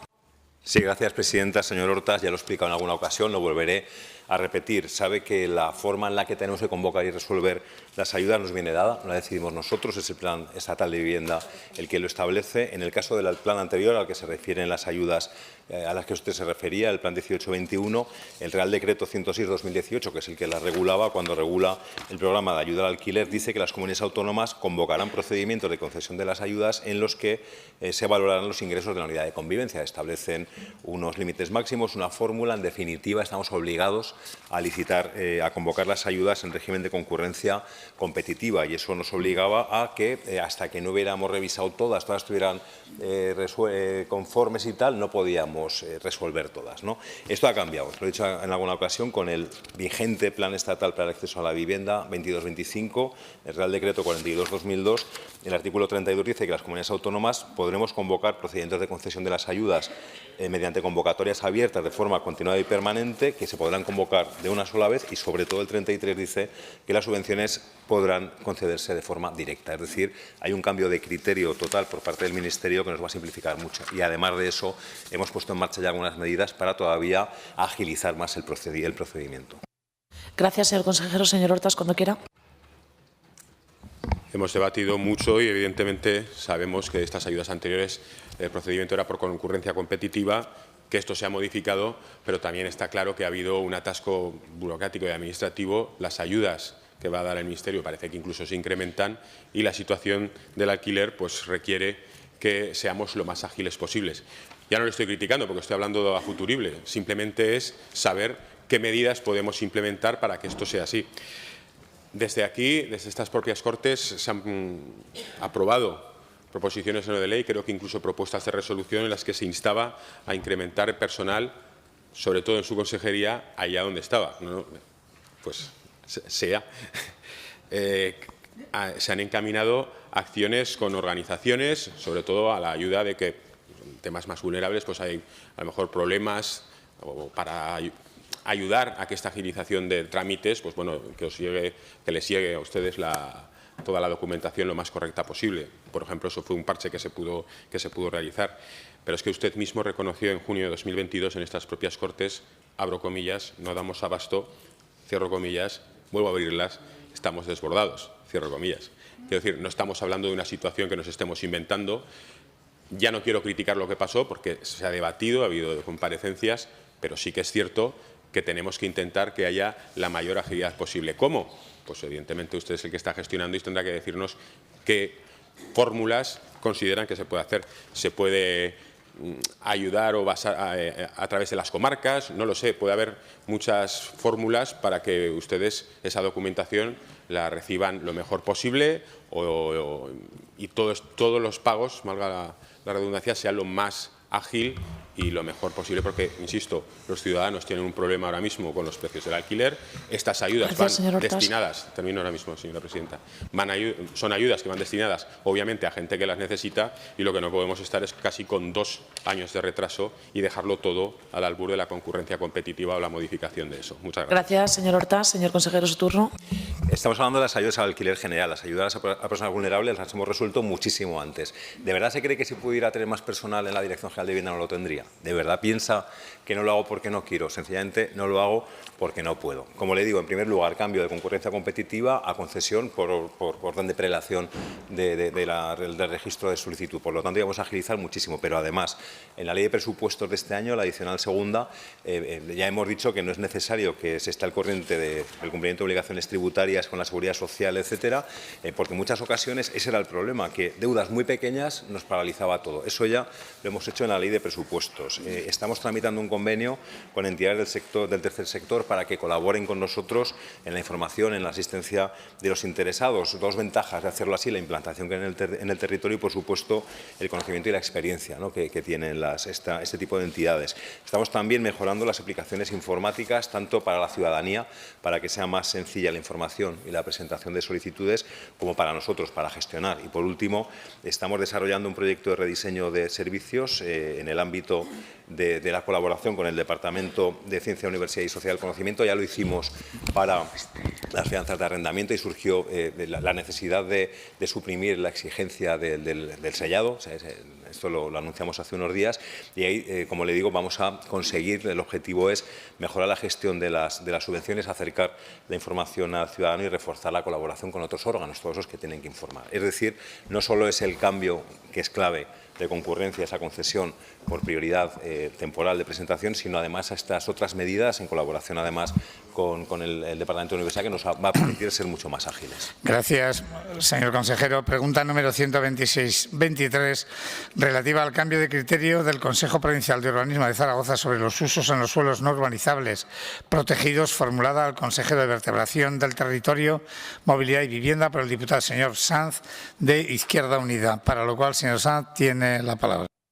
Gracias, presidente. Señor Soro, hemos tenido conocimiento por parte de las organizaciones ecologistas que están representadas en el Consejo Provincial de Urbanismo de Zaragoza de una cuestión que a nosotros nos parece grave, y quería compartir con usted esta pregunta precisamente pues para ver qué ha pasado y cómo se va a resolver.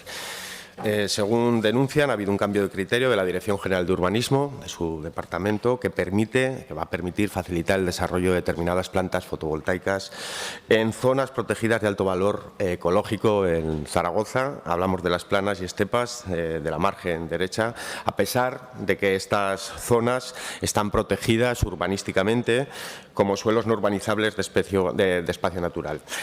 De hecho, ya se había informado desfavorablemente a la instalación de otras plantas con los mismos informes en esa misma zona, concretamente en febrero 2, anexas a la que ahora parece ser compatible, y por lo tanto Izquierda Unida no entiende por qué ese cambio de criterio.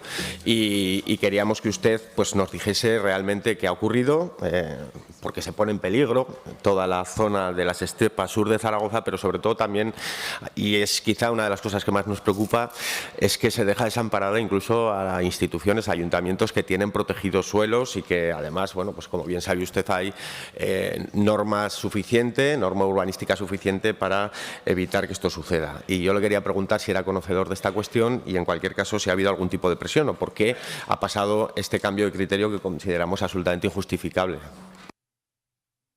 Gracias, señor Sanz. Señor consejero. Gracias, señor presidente. El señor Sanz no lo entiende ni lo va a entender porque no va a querer entenderlo. Pero, como le digo, yo lo voy a intentar. Mire, no hay un cambio de criterio. Ha habido la corrección de un error. Se cometió un error basado en un informe técnico que estaba equivocado, porque nosotros, el Consejo Provincial de Urbanismo, no es quien para decir, no es el órgano ambiental, y no es quien para decir si un proyecto es o no compatible con la protección de la naturaleza. Ese error, como le digo, se ha corregido y, en todo caso, nosotros no autorizamos las plantas fotovoltaicas. Eso lo hace industria. Sí, porque parece que somos nosotros los que impedimos o favorecemos. No, emitimos informes urbanísticos. Hemos corregido el error y ahora, en el siguiente informe, sí que ya se dice lo que tenemos que decir. Gracias, señor Soro. Señor Sanz.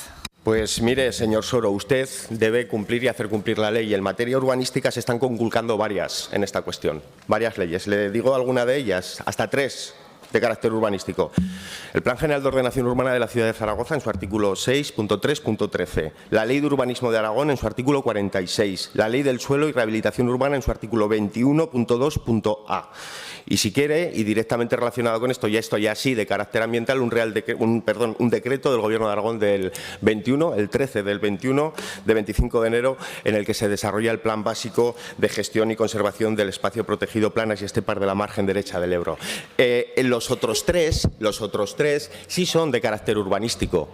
Y, como usted bien sabe, los espacios que integran la red Natura, y este lo es, son suelo no urbanizable especial reglado y no susceptible de disposición por el planificador. Y usted tiene que hacer valer la norma urbanística, señor Soro. Y me quiere decir que los informes que habían dicho que no son compatibles los usos eólicos con la estepa y sus valores paisajísticos estaban mal hechos. Eso es lo que me ha venido a decir. Pues mire, me preocupa más todavía, si cabe, lo que me acaba de decir, porque usted es el responsable de hacer velar por el cumplimiento de la normativa urbanística aragonesa y todas estas se conculcan permitiendo que en suelos protegidos se desarrollen esas instalaciones. Gracias, señor Sanz. Señor Soro. Sí, gracias, señor presidente. Lo voy a intentar explicar al resto, no voy a molestar mucho en este tema con usted. Vamos a ver, estamos hablando de las plantas solares fotovoltaicas, el Espartal 1, 2, 3, 4 y 5. ¿Qué ocurrió? Hay una parte en suelo no urbanizable especial. Efectivamente, el Plan General de Zaragoza dice que en este suelo queda prohibida toda obra que no resulte estrictamente necesaria a los fines de protección y conservación de la naturaleza, admitiéndose únicamente usos públicos compatibles con dicha finalidad. Es decir, lo que dice la ley que dice usted, que no es ley, pero el plan que cumple es que en suelo no urbanizable especial el plan admite usos compatibles con la protección y conservación de la naturaleza. ¿Cuál es la clave? ¿Qué órgano tiene que determinar si un uso es o no compatible con la protección y conservación de la naturaleza? El Consejo Provincial de Urbanismo coge en la primera resolución de Espartal 3, 4 y 5 y lo que dice literalmente es que el uso no se encuentra entre los usos permitidos. Pero ¿quién es el Consejo Provincial de Urbanismo para decir si se cumple o no la cuestión medioambiental? ¿Sabe lo que ocurre? Que después, cuando el INAGA, que es el órgano ambiental competente, emite la resolución de impacto ambiental, ¿sabe lo que ocurre? Que INAGA dice que es compatible con la protección y conservación de la naturaleza y se incumplen las medidas preventivas y correctoras, hasta 8 medidas relativas a la vegetación y 6 medidas relativas a la fauna en el marco del Plan de Vigilancia Ambiental. Fíjese lo absurdo de la situación. El Consejo de Protección el Consejo de Urbanismo Provincial de Zaragoza dice que no es compatible, luego el INAGA dice que sí, cuando además esto usted vería normal que el Consejo Provincial de Urbanismo dijera si hay afección al patrimonio histórico arqueológico, a que no, a que eso es cuestión de la Comisión de Patrimonio, o si dijéramos que hay riesgo de inundabilidad, eso es de la CHE, o si dijéramos que hay otros riesgos, eso es de protección civil, o que hay afecciones a las carreteras o a la navegación, que eso es de aviación civil. Es decir, lo que se hace es corregir el error y por eso lo que se dice en la siguiente resolución, en el informe que afecta al Espartal 1 y 2 es literalmente que es el órgano ambiental el que debe determinar la compatibilidad con la protección y conservación de la naturaleza. Pues eso, pues lo que decimos en el informe es lo que tenemos que informar, cuál es la situación urbanística, cuál es el plan general, decimos lo que dice el plan, pero no decimos si se cumple. Sí, termino ya, señor presidente, si se cumple o no, y lo que decimos es que eso deberá determinarlo el INAGA. Fíjese que las consecuencias prácticas del primer informe y el segundo son exactamente las mismas, porque al final es el INAGA. Bueno, que no pretendía convencerle, solo explicarlo públicamente. Gracias, señor Soro. Pregunta número 129-23 relativa al contrato formalizado entre Suelo y Vivienda de Aragón y Canfran UTE, formulada al consejero de Vertebración del Territorio, Movilidad y Vivienda por el diputado señor Morón del Grupo Parlamentario de Vox. Señor Morón, tiene la palabra. Gracias, señor presidente. Señor Soro, buenos días. Con fecha de 16 de enero de 2018, Suelo y Vivienda de Aragón y Canfran UTE, formada por las empresas Acciona y Avintia, formalizaron el contrato conjunto para la redacción de proyectos y ejecución de obras de urbanización y rehabilitación tanto de los andenes y perímetro como del edificio principal de la estación intermodal de Canfran, catalogado como bien de interés cultural.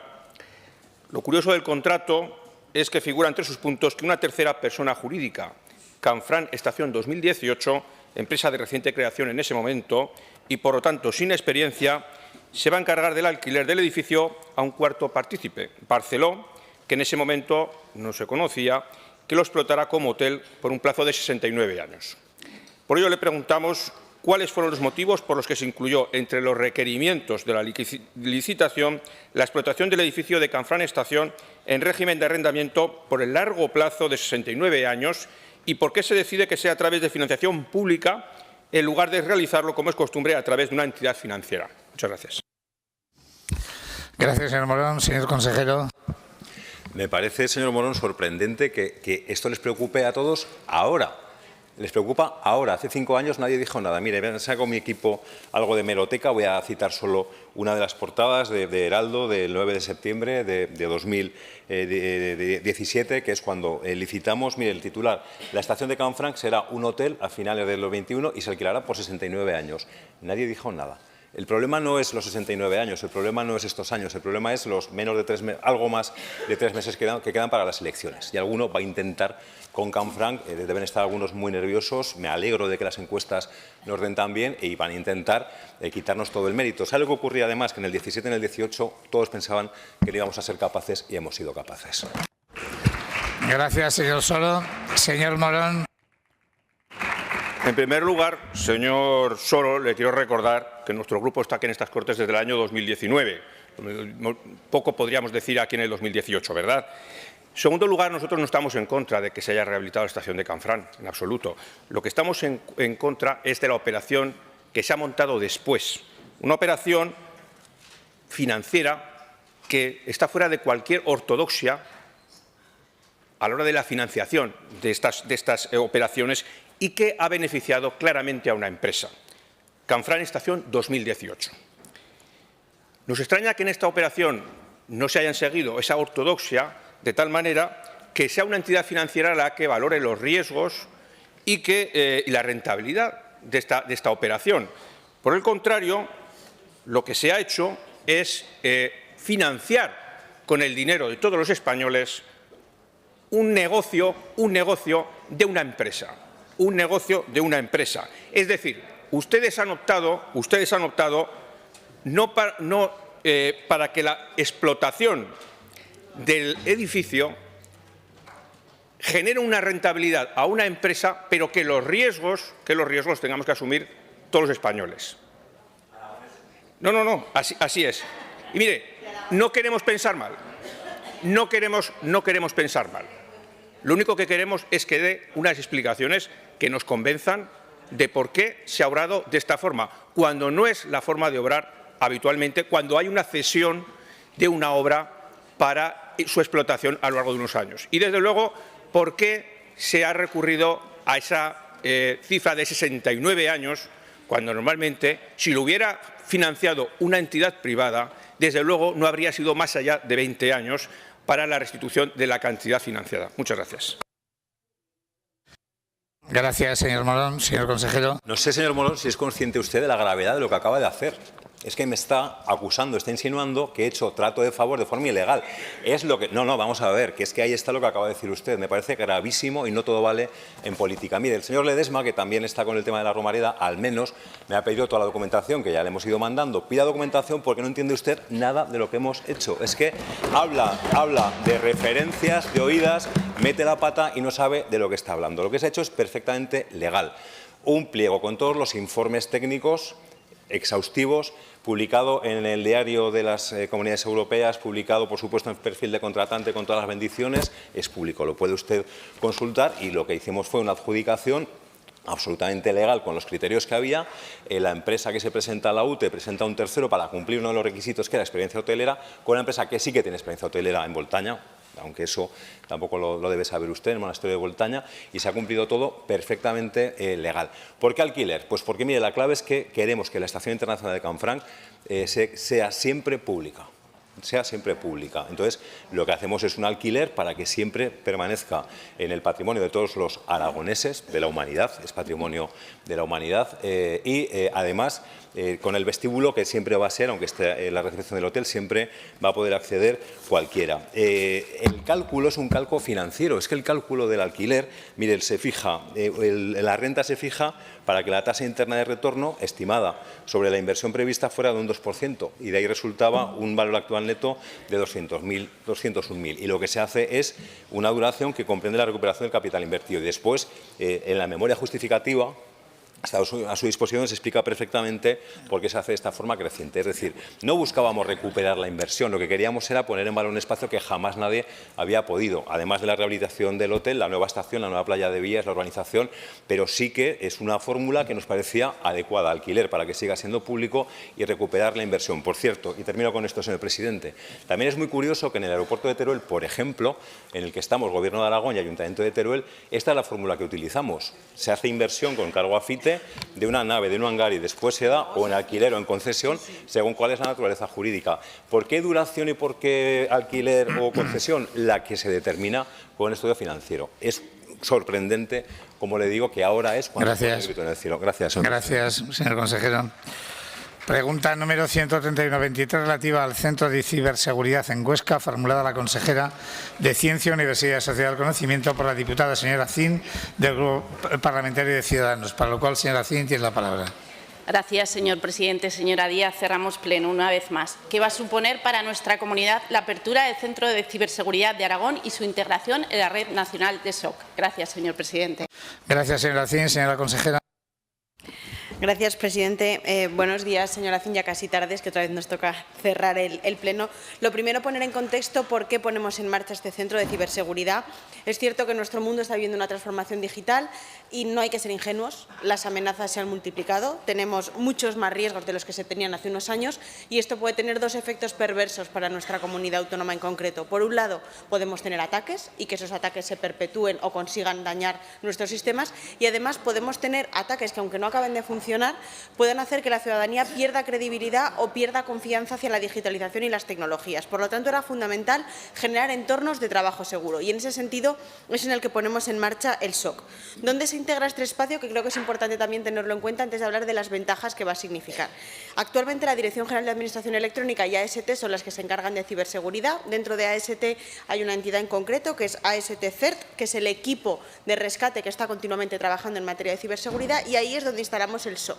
¿Y por qué lo hacemos ahí? Bueno, pues porque lo que buscamos es que este equipo de respuesta emergente y rápido esté trabajando 24/7 y que esté continuamente trabajando de forma centralizada para la prevención, protección, detección y respuesta. Lo que hacemos es aglutinar todas las acciones que se tienen que llevar a cabo cuando hay un ciberataque o cuando hay un intento, lo aglutinamos en un único espacio, trasladamos todo el personal necesario para que se pueda hacer desde allí y tenemos como un espacio de mando 24 horas, 24/7, asegurando que los ataques, si se acaban produciendo, tengan el menor impacto y si podemos evitar que se acaben de producir cuando se detectan.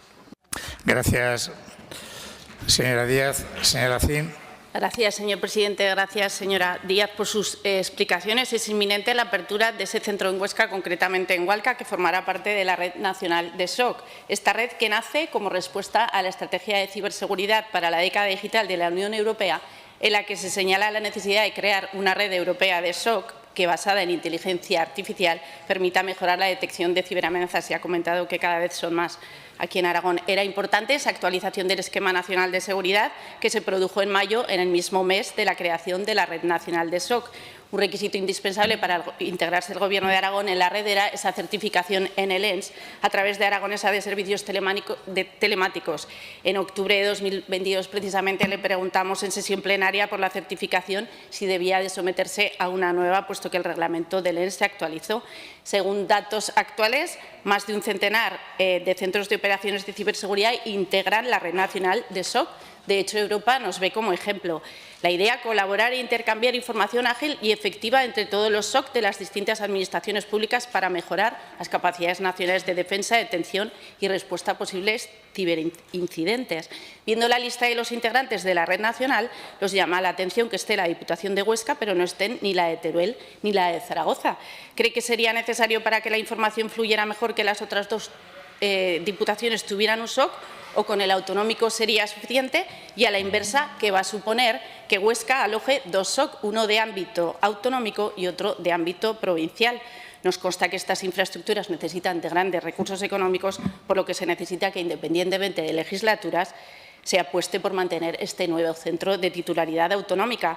Por otra parte, usted es conocedora de la falta de personal, de profesionales en ciberseguridad, y bien sabe de la cantidad de iniciativas que hemos presentado desde Ciudadanos al respecto. Hace una semana la Universidad de Zaragoza y el Ayuntamiento de Huesca presentaron la segunda edición del posgrado de ciberseguridad, y para reforzar la formación de profesionales especializados nos gustaría saber si hay fechas concretas para la celebración del hackathon de ciberseguridad para descubrir más talento y garantizar la ciberseguridad en el espacio. Gracias, señor presidente. Gracias, señora Cin. Señora consejera.